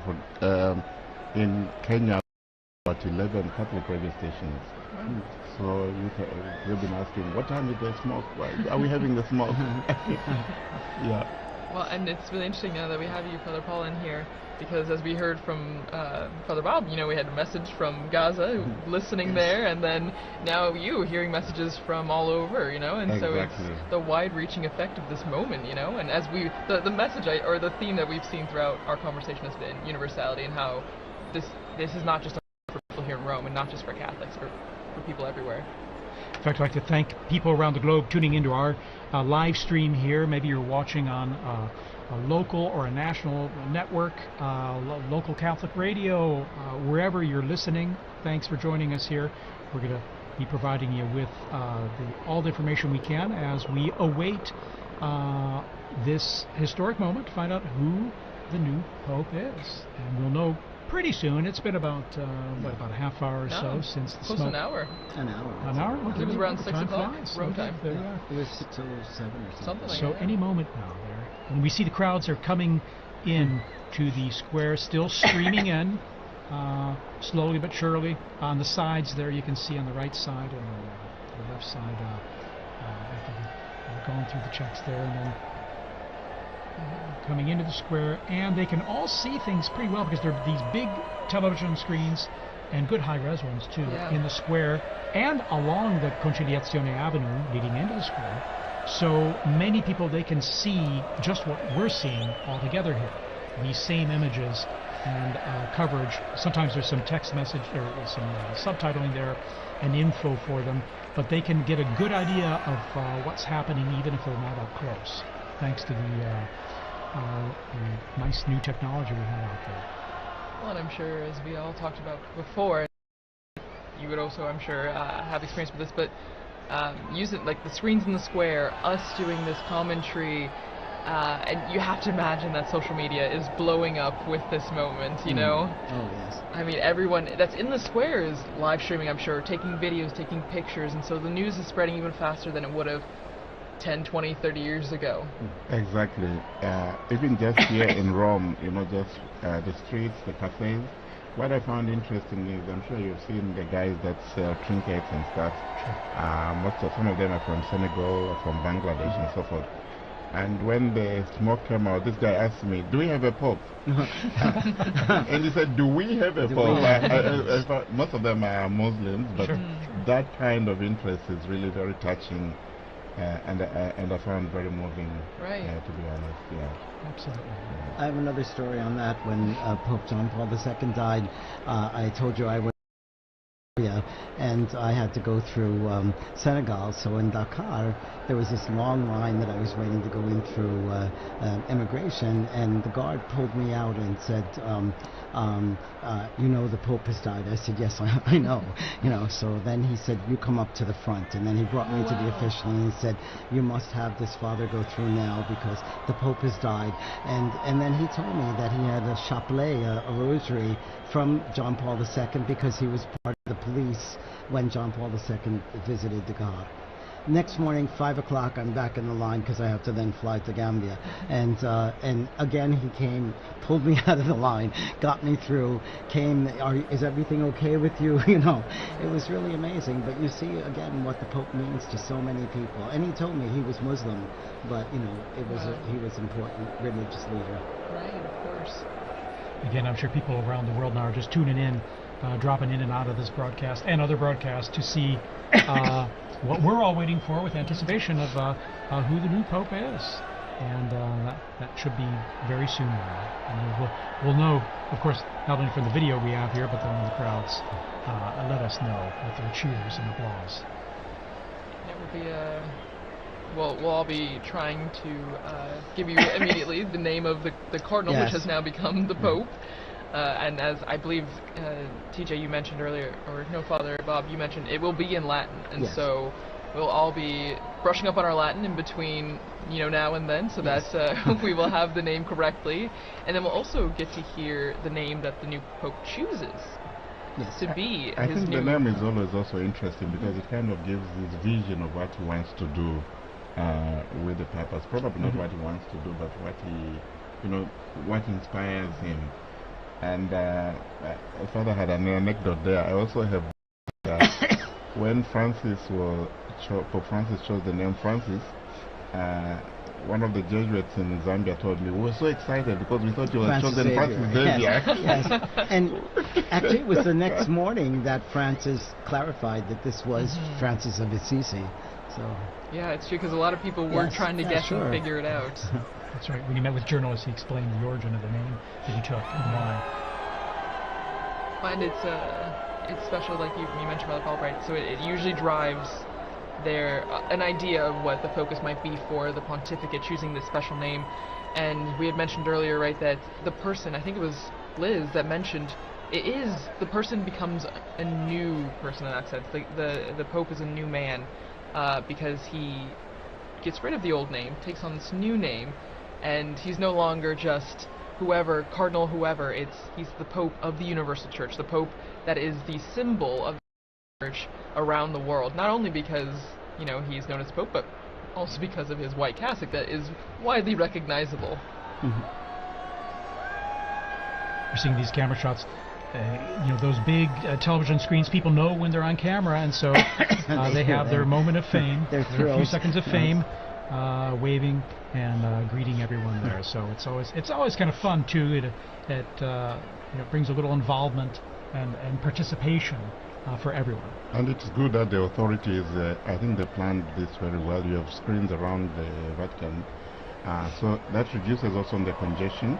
We have the new square which has just been redone for the Jubilee year here. So there's another screen there just outside this building. And people are just sitting out there. They are not rushing to go into the square because they can see, and maybe they even get a better shot from, a better view from the screen there. So there are a number of these large screens surrounding the area. And I think it was very good planning on that part. Yeah, wonderful, in fact. And then even just the organization, I'm always impressed with the organization, crowd organization, how people are led into these areas to assure that they can get in. It might take a little time, but then also how everything has come off so well without a hitch. Again, it was almost prophetic because so much of the reconfiguration of the square and Via della Conciliazione was done for the Jubilee, but it served very well for the funeral and now for the new Pope. Yeah, the city has done all these Yes. works projects also to help traffic flow well through the area. And here we have, Yes, so it looks like, let's see here, it was Cardinal Schönbrunn, was it? yes, and then also to Cardinal, who was the head of the Christian Unity. that's right, Yes. okay. And you can hear the helicopters. You can Yes. hear them in the Yeah, square now. yeah. So it's getting louder and more apparent that there's people from all over, and everyone's getting images of the square. And I think the security forces trying Yes. to keep the peace. Mhm. And I noticed also they blocked some of the roads leading to, so that people are running across the roads, you Right. know. So Gotta keep them safe you too. gotta keep them safe, right, Kelsey? Well, and so one of our colleagues, Lisa Zengarini, she did a lot of research on why we have this tradition of changing the baptismal name of the cardinal into the name for the Pope, and it actually started way back, It looks like 2,000 years ago to Saint Peter, whose original name was Simon, and so it stems all the way from that. And it's a lineage that has been continuous since that time. And actually, what's interesting is that not all the popes have done this. Out of the 266 now, 267, only 129 have actually chosen a new name, which I never realized. it was much later Mhm. before the new name was put into practice. There you go. And that was John the 12th, Mhm. Pope John the 12th. And only during that time, from 955 to today, it's only 2 other people that have not Yes. taken new names, which is interesting. Very interesting. Yes. So we've gone from the smoke watch and mourning now to the Pope watch. Yes. We are on the a new Pope watch watch. here from the central balcony, and I think we're coming up on prime time here. I think soon we should be seeing the new Pope appear, and we're getting some zooming, some close-ups here of the crowds there, and we saw some Vatican officials, in fact, before. TJ, I just also wanted, I And know as well as some- the mayor of Rome is out there. Yes. Okay. Yes, Gualtieri. That's right. For there was it Cardinal Casper, right? Christian University. That's right. Casper. Casper, and then. I was going to say that it's been interesting also from the time the Holy Father Pope Francis died, how the liturgies have been moving and preparing the people.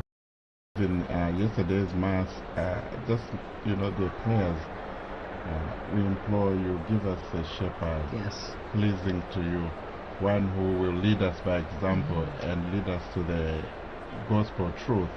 This is in the collect and in the closing prayers. So this conclave liturgy is also very elaborate and very moving and preparing the people. So it's not just like this is just a successor to Francis.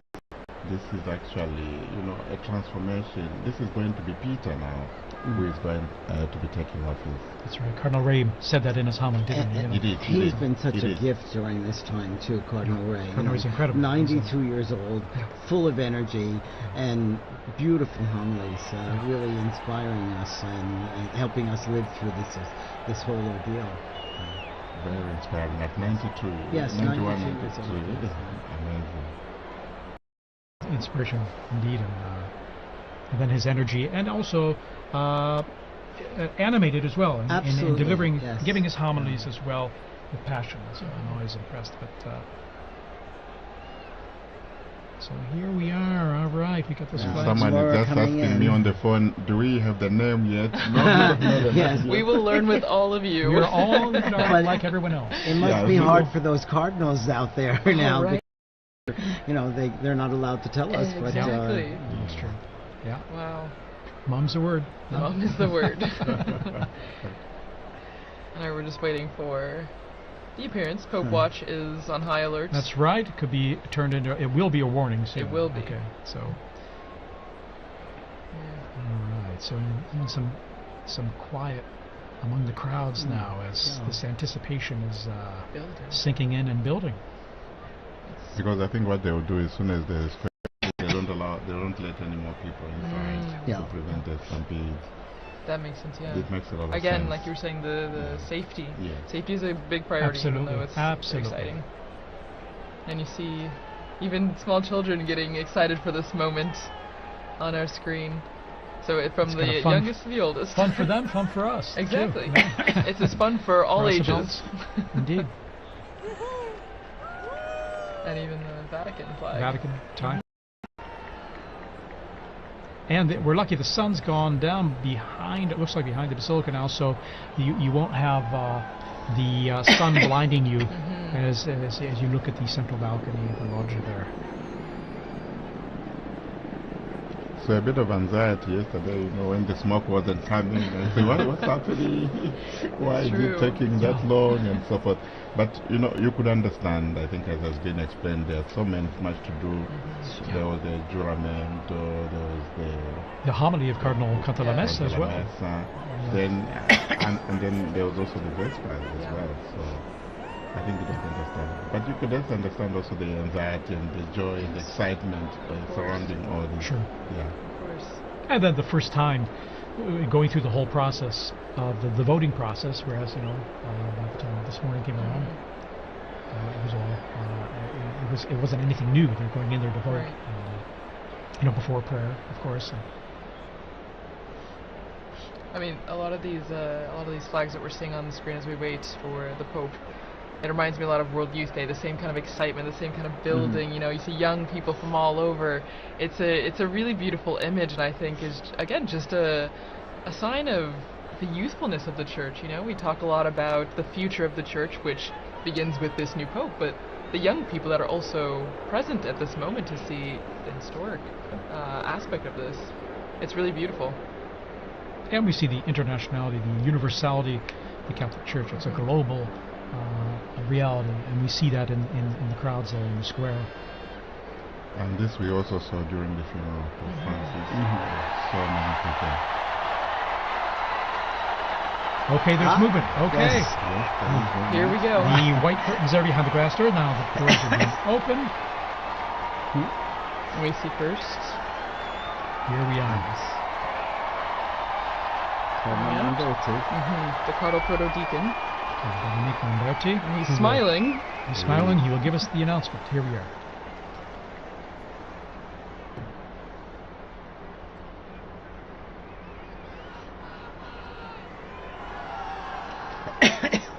Suspense. Annuncio vobis gaudium magnum.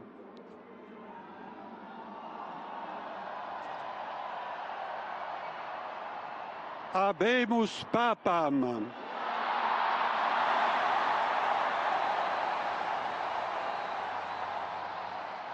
Eminentissimum, ac reverendissimum Dominum, Dominum Robertum Franciscum, Sancte Romane Ecclesiae Cardinalem Prevost. Qui sibi nomen imposuit Leonem XIV.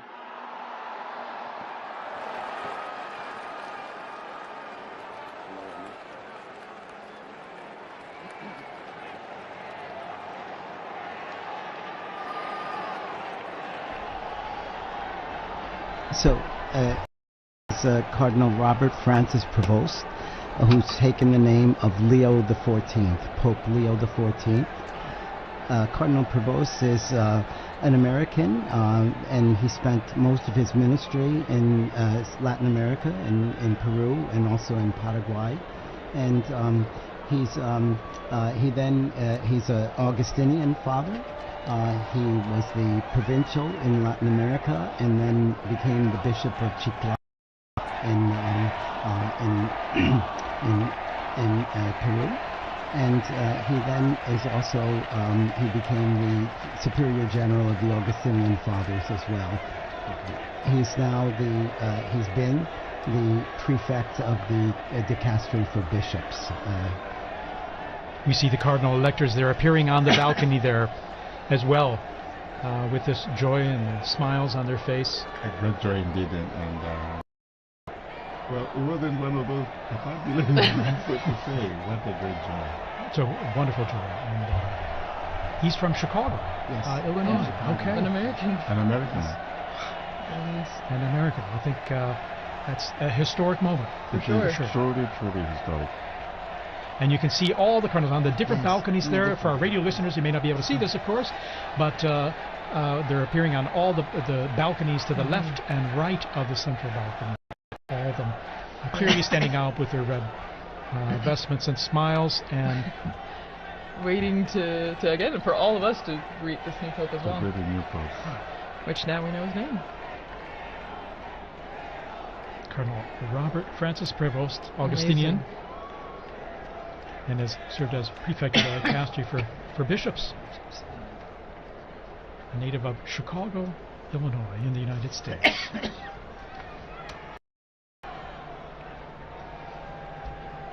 Wow. And so, as we said before, you saw all the flags and everything out in the Yes. square, and now all the Americans are holding their flags. Indeed. Yeah. It's a historic and moment. the Who would have Peruvians imagined? too, I'm sure. Yeah. Because he spent That's most of his ministry in Peru. Yeah, and that's a special thing, So he has a connection with missionary multiple. experience Exactly. and this Exactly. continuation of evangelization Mhm. mission of the church. The priority, yeah.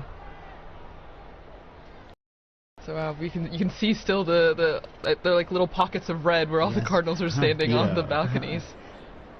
And from our Vati drone footage, and seeing it from above there, it's a unique view, perched above in front of the facade and looking down at them as they're on the balconies there, awaiting now as the new Pope, as we mentioned there, Cardinal Robert Prevost, and Pope Leo 14. the 14th. Pope Leo the Pope Leo Yes. the 14th. the 14th. And of course, Leo the 13th was the great social reforming pope for us. He was so the great social reformer. Yeah, and he died in 1903, so still fairly recent in the grand scheme of Was things. Pope Leo the one with Rerum Novarum? Yes, exactly. There you go, And good then- memory. From my seminary. And then his successors wrote other encyclicals every 40 years afterwards. So he started like on a the trend. social- yes, and it's really one of the constitutions of Catholic social ministry and And Catholic probably I social would say doctrine. a pope needed for our times with all the social challenges the world Yes, has yes, today. yes. And he's, relatively young, 69 years old, born on Yes. the 14th of September, 1955, as you mentioned, in Chicago, Illinois, and so 69.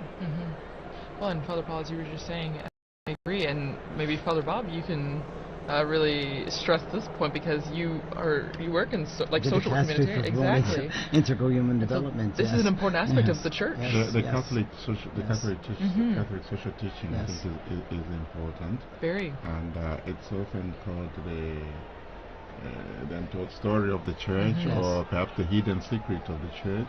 And it has so much, and there's a lot of development. And was one of the needs discussed by the cardinals during their congregations this last week too. So. Oh, there we see there's some the American flag. There's a flag there. People are thrilled about this. Yeah, you know, and there's quite a number of American students. Dr. O'Donnell was here, and he was going to be in the square with his American students. So you can imagine them cheering. Yes, it'll be a treat for them indeed. Yes. I can imagine the scene. The house I live behind is the Basilica of St. Augustine, where we have also the tomb of St. Monica. Yes. So that's a Beautiful great day church. for all the Augustinians. Yeah, very special day. Yes. Indeed, he. Looking at his biography in going back to more recent history, 1999, he was elected the provincial prior of the Mother of Good Counsel province in Chicago of the Augustinians, and after 2.5 ordinary general chapter elected him prior general of the order of the OSAs. Ministry again entrusted to him in 2007 at their ordinary general chapter. And reading here, in October 2013, he returned to his province of Chicago to serve as teacher of the professed and provincial. He served as, and then let's see his roles there. In 3rd of November 2014, when Pope Francis appointed him apostolic minister of the Diocese of Chiclayo in Peru, where he served many years, and he was made a bishop there, and he served there for many years. And then in March 2018, he became second vice president of the Peruvian Episcopal Conference, so working as a missionary there, missionary bishop as well in Peru.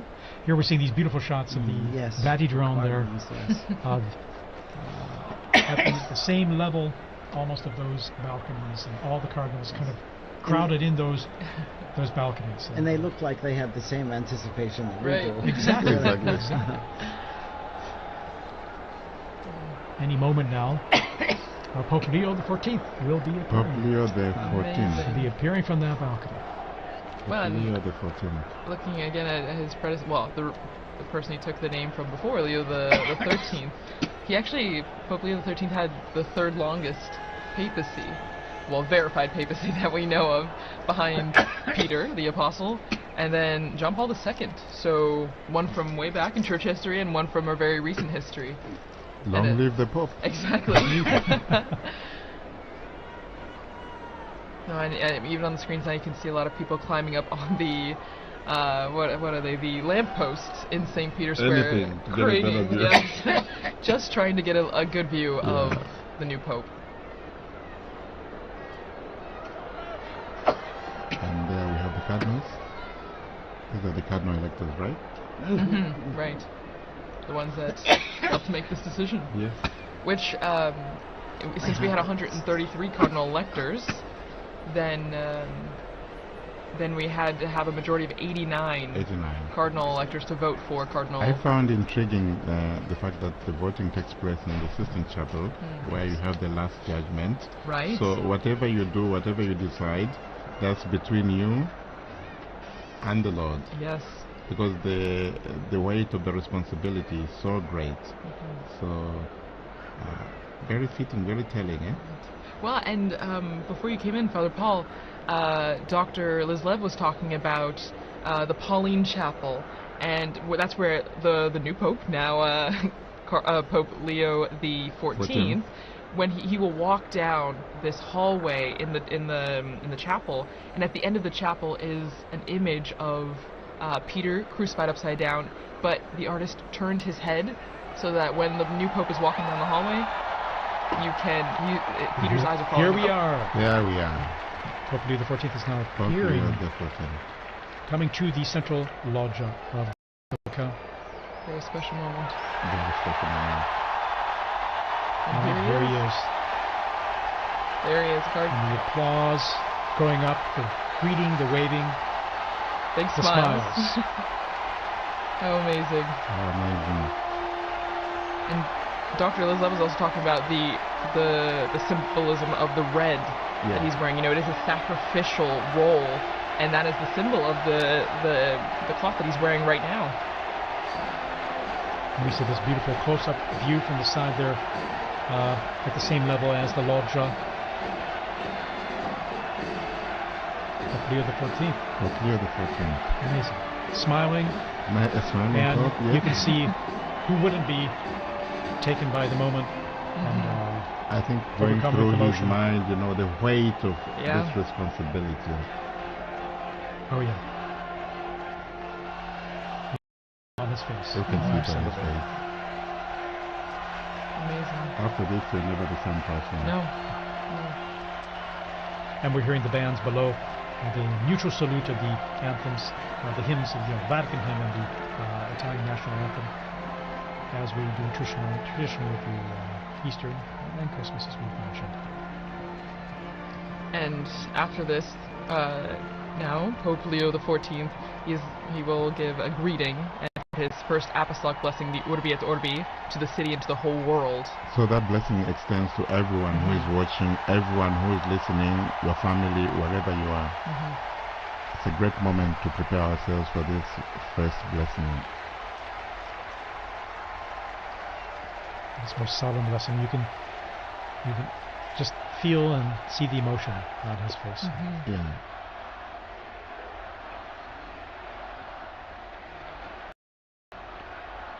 And the crowds there gathered in St. Peter's Square, still arriving, we're being told, from the avenues surrounding the Vatican there, the streets and the...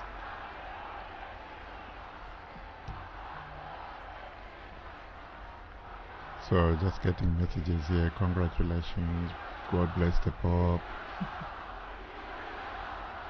And you can hear the chanting from the square.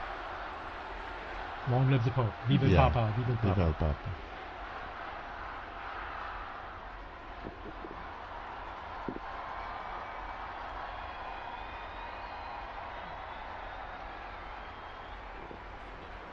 And we're all silent now, awaiting his first words.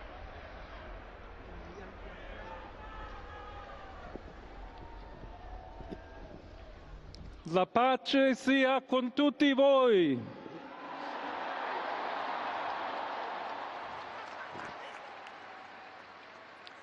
Fratelli, sorelle carissimi, questo è il primo saluto del Cristo risorto, il buon pastore che ha dato la vita per il gregge di Dio. Anch'io vorrei che questo saluto di pace entrasse nel vostro cuore, raggiungesse le vostre famiglie, a tutte le persone, ovunque siano, a tutti i popoli, a tutta la terra. La pace sia con voi.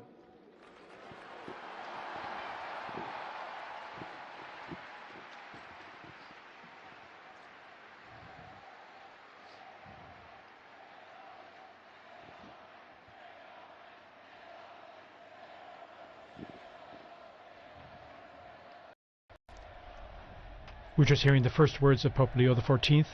As he continues, we'll provide a summary here in just a moment as we listen to his words. He's asked everyone to, brothers, Questa è la pace di Cristo risorto. this is the peace Una of the risen pace Christ, disarmata e una pace disarmante. a peace that is umile e disarming and perseverante. humble and persevering. Proviene da Dio. It comes from God, Dio che ci ama a tutti. God who loves all of us, Incondizionatamente. without any limits and conditions. Ancora conserviamo nei nostri orecchi And quella voce debole ma sempre we still coraggiosa have the sound di in our Papa ears of that, Francesco the weak che voice of Pope benediva Francis, Roma. who is blessing Rome here. We have that fresh in our minds, in our hearts, in our ears, hearing his voice. Il Papa che benediva The Roma Pope who was blessing dava la Rome, sua benedizione al mondo, al giving his mondo blessing intero to the world quella mattina del giorno di Pasqua. on that morning, on that day of Easter Sunday. Consentitemi di dar seguito a quella stessa Allow me benedizione. to continue Dio that ci same vuole blessing. bene. Dio vi ama tutti. God loves E everyone. il male non prevarrà. Evil will not Siamo prevail. tutti nelle mani We di are all Dio. in the hands of God. Pertanto, senza paura, So without fear, uniti, united, mano nella mano con Dio hand in e hand, tra di noi, with God and among ourselves, andiamo avanti. we go forward. Siamo discepoli di We are Cristo. disciples of Christ. Cristo ci precede. Christ goes before us. Il mondo ha bisogno della sua luce. The world needs His light. L'umanità necessita di Lui come Humanity il ponte needs per him. essere raggiunta da Dio e dal suo amore. But as the bridge between God and His love. Aiutateci anche voi, poi gli uni gli altri, a costruire i ponti May we all con il build dialogo, bridges con with l'incontro, dialogue and unendoci encounter, tutti per essere un solo so that we can popolo, all be sempre in pace. one people, all in peace. Grazie a Papa Francesco. Thank you, Pope Francis, for all you've done. We're hearing the first words here of Pope Leo XIV, just elected Pope. Voglio ringraziare anche tutti i confratelli I'd like cardinali to also che thank my brother hanno cardinals scelto me who chose per essere me to successore di be the Pietro successor of e Peter camminare insieme a voi and to come Chiesa walk along unita, with you, cercando sempre la pace, la giustizia, searching all together for cercando peace and sempre justice, lavorare come uomini and working e donne together, fedeli a Gesù men and women Cristo, faithful to senza Christ, paura, without fear, per proclamare il Vangelo, proclaim the per gospel, essere missionari. to be missionaries.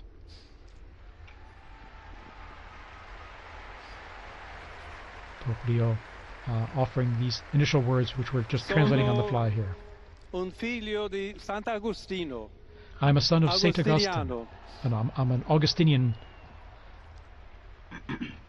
che ha detto: con voi sono cristiano who said, e per voi vescovo. with you I In am a questo Christian, and senso for you I am possiamo a bishop. tutti camminare So insieme may we all verso quella walk together patria towards that, la quale Dio ci ha preparato.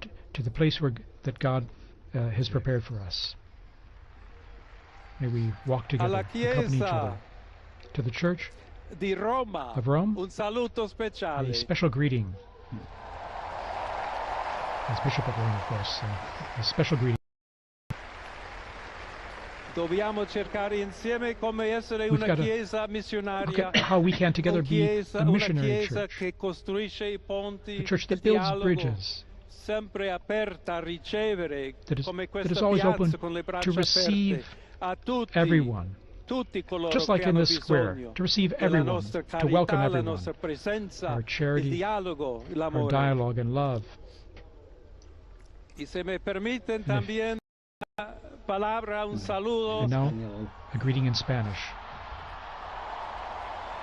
Please allow me here to a todos aquellos,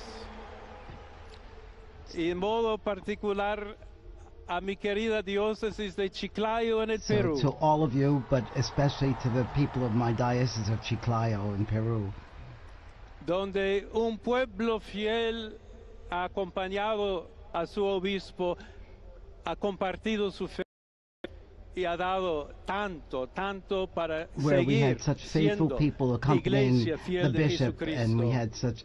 had such faithful A people tutti voi, helping the fratelli e bishop. sorelle di Roma, d'Italia, di tutto il To mondo, all of you, vogliamo essere the people una of Rome chiesa and of Italy, sinodale, una chiesa che cammina, una chiesa che we need cerca to be a sempre la synodal pace, church, a cerca church that's a sempre la pilgrim, carità, cerca that sempre di shows essere charity vicino always, specialmente a coloro che soffrono. and especially is charitable to those who are suffering. Oggi Today, il giorno della supplica alla Madonna di Pompei. today is the day of praying to the Nostra Madonna of Madre Pompeii. Maria vuole sempre camminare con noi, stare Our vicino, Blessed Mother Mary always aiutarci wants to con be la sua close to us. intercessione e il suo amore. She always Allora wants to vorrei pregare intercede for us insieme a voi. through her love. Preghiamo insieme So per questa nuova missione, let us pray together però for per this new tutta la mission, Chiesa, for per la all of the pace nel church, mondo. for peace in the Chiediamo world. questa grazia speciale that she will Di help Maria, us get nostra give us a madre. special grace, our mother. Ave Maria, piena di grazia, Hail Mary, il full of Signore è grace, con the Lord te. is with you. Tu sei benedetta fra le You are donne, blessed among e women, benedetto è il frutto del and tuo blessed is seno, the fruit Gesù. of your womb, Jesus. Santa Maria, Holy Madre Mary, di Dio, Mother of God, prega per noi pray peccatori, for us sinners, adesso e nell'ora now della and at the nostra end hour of our morte. death. Amen. Amen. Pope Leo XIV there. Pope Leo XIV, very interesting. A few themes coming out already there from his first piece, talking about peace. And he's saying a greeting of peace. May my greeting of peace enter into your hearts and reach your families. All people, wherever you are, all peoples of the entire planet. May peace be with you. God's peace be with you, he said. And here we see him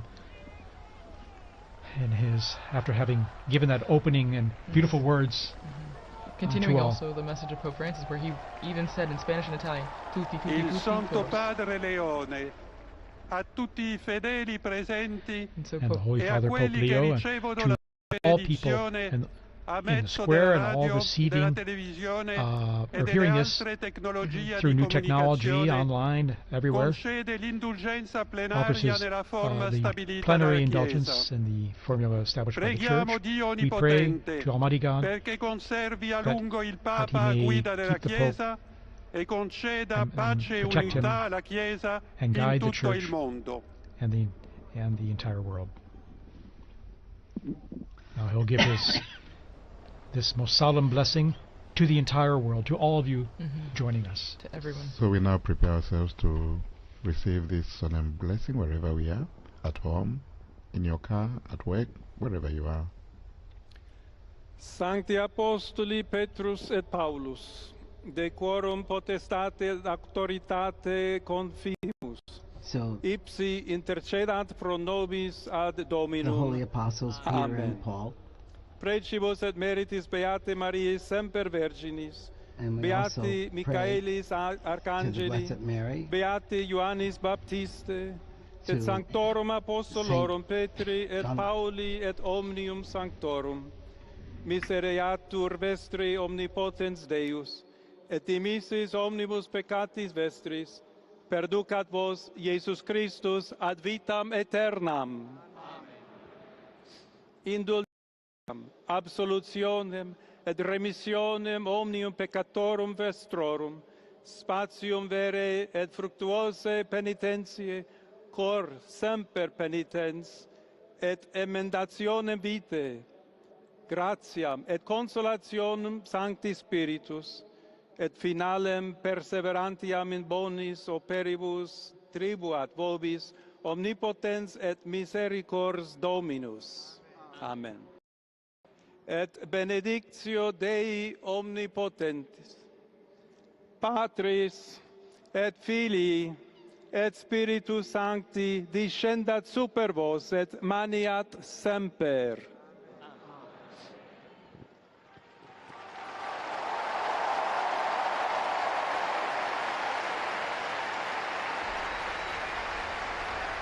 And we just heard the blessing there, received the blessing there of Pope Leo XIV, and to the world, to the city, this most solemn blessing to all of us and all of you listening and watching out there.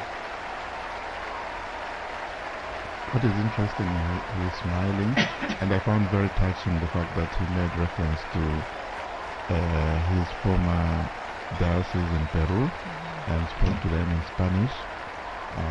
Very, very touching moment, and how they are thanking them for how they accompanied him.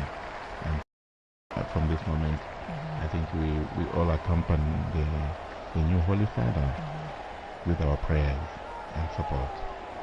And once again, he asked, just like Pope Francis did before, he asked for continued prayers. You know, this is a heavy task, as we all noted before, and he continues to ask all of us for prayers and also for the intercession of Our Lady on this special feast day. and he asked us especially to be bridge builders, as he is the Pontifex, the bridge builder as well, that we should all be building bridges, both here in the Diocese of Rome, in Italy, and throughout the world, and that we should build that on fraternity, and on solidarity, and on dialogue. So many times Pope Francis told us the same, There have been false debates, I think, in leading up to this about unity and diversity and things, but he's made it clear that he's looking for us to be united, but also to be the bridge builders and to bring about peace in the world. We're seeing this stunning footage, or this video, Vati drone there going close to the balcony and seeing, I think for the first time, unique images like this up close. The new Pope. There's about 100,000 people we're getting in the square right now who are seeing Pope Leo XIV for the first time. Here's just from Pimentel from the border of Texas and Mexico that Pope Francis, she spoke to him when he was there. It's amazing, all the people who are appearing in the square now, and the connections they had present and past. Again, quite a novelty, an American Pope, and here he is waving, and again, once again, you can see the emotion and sense of responsibility, the weight of the office.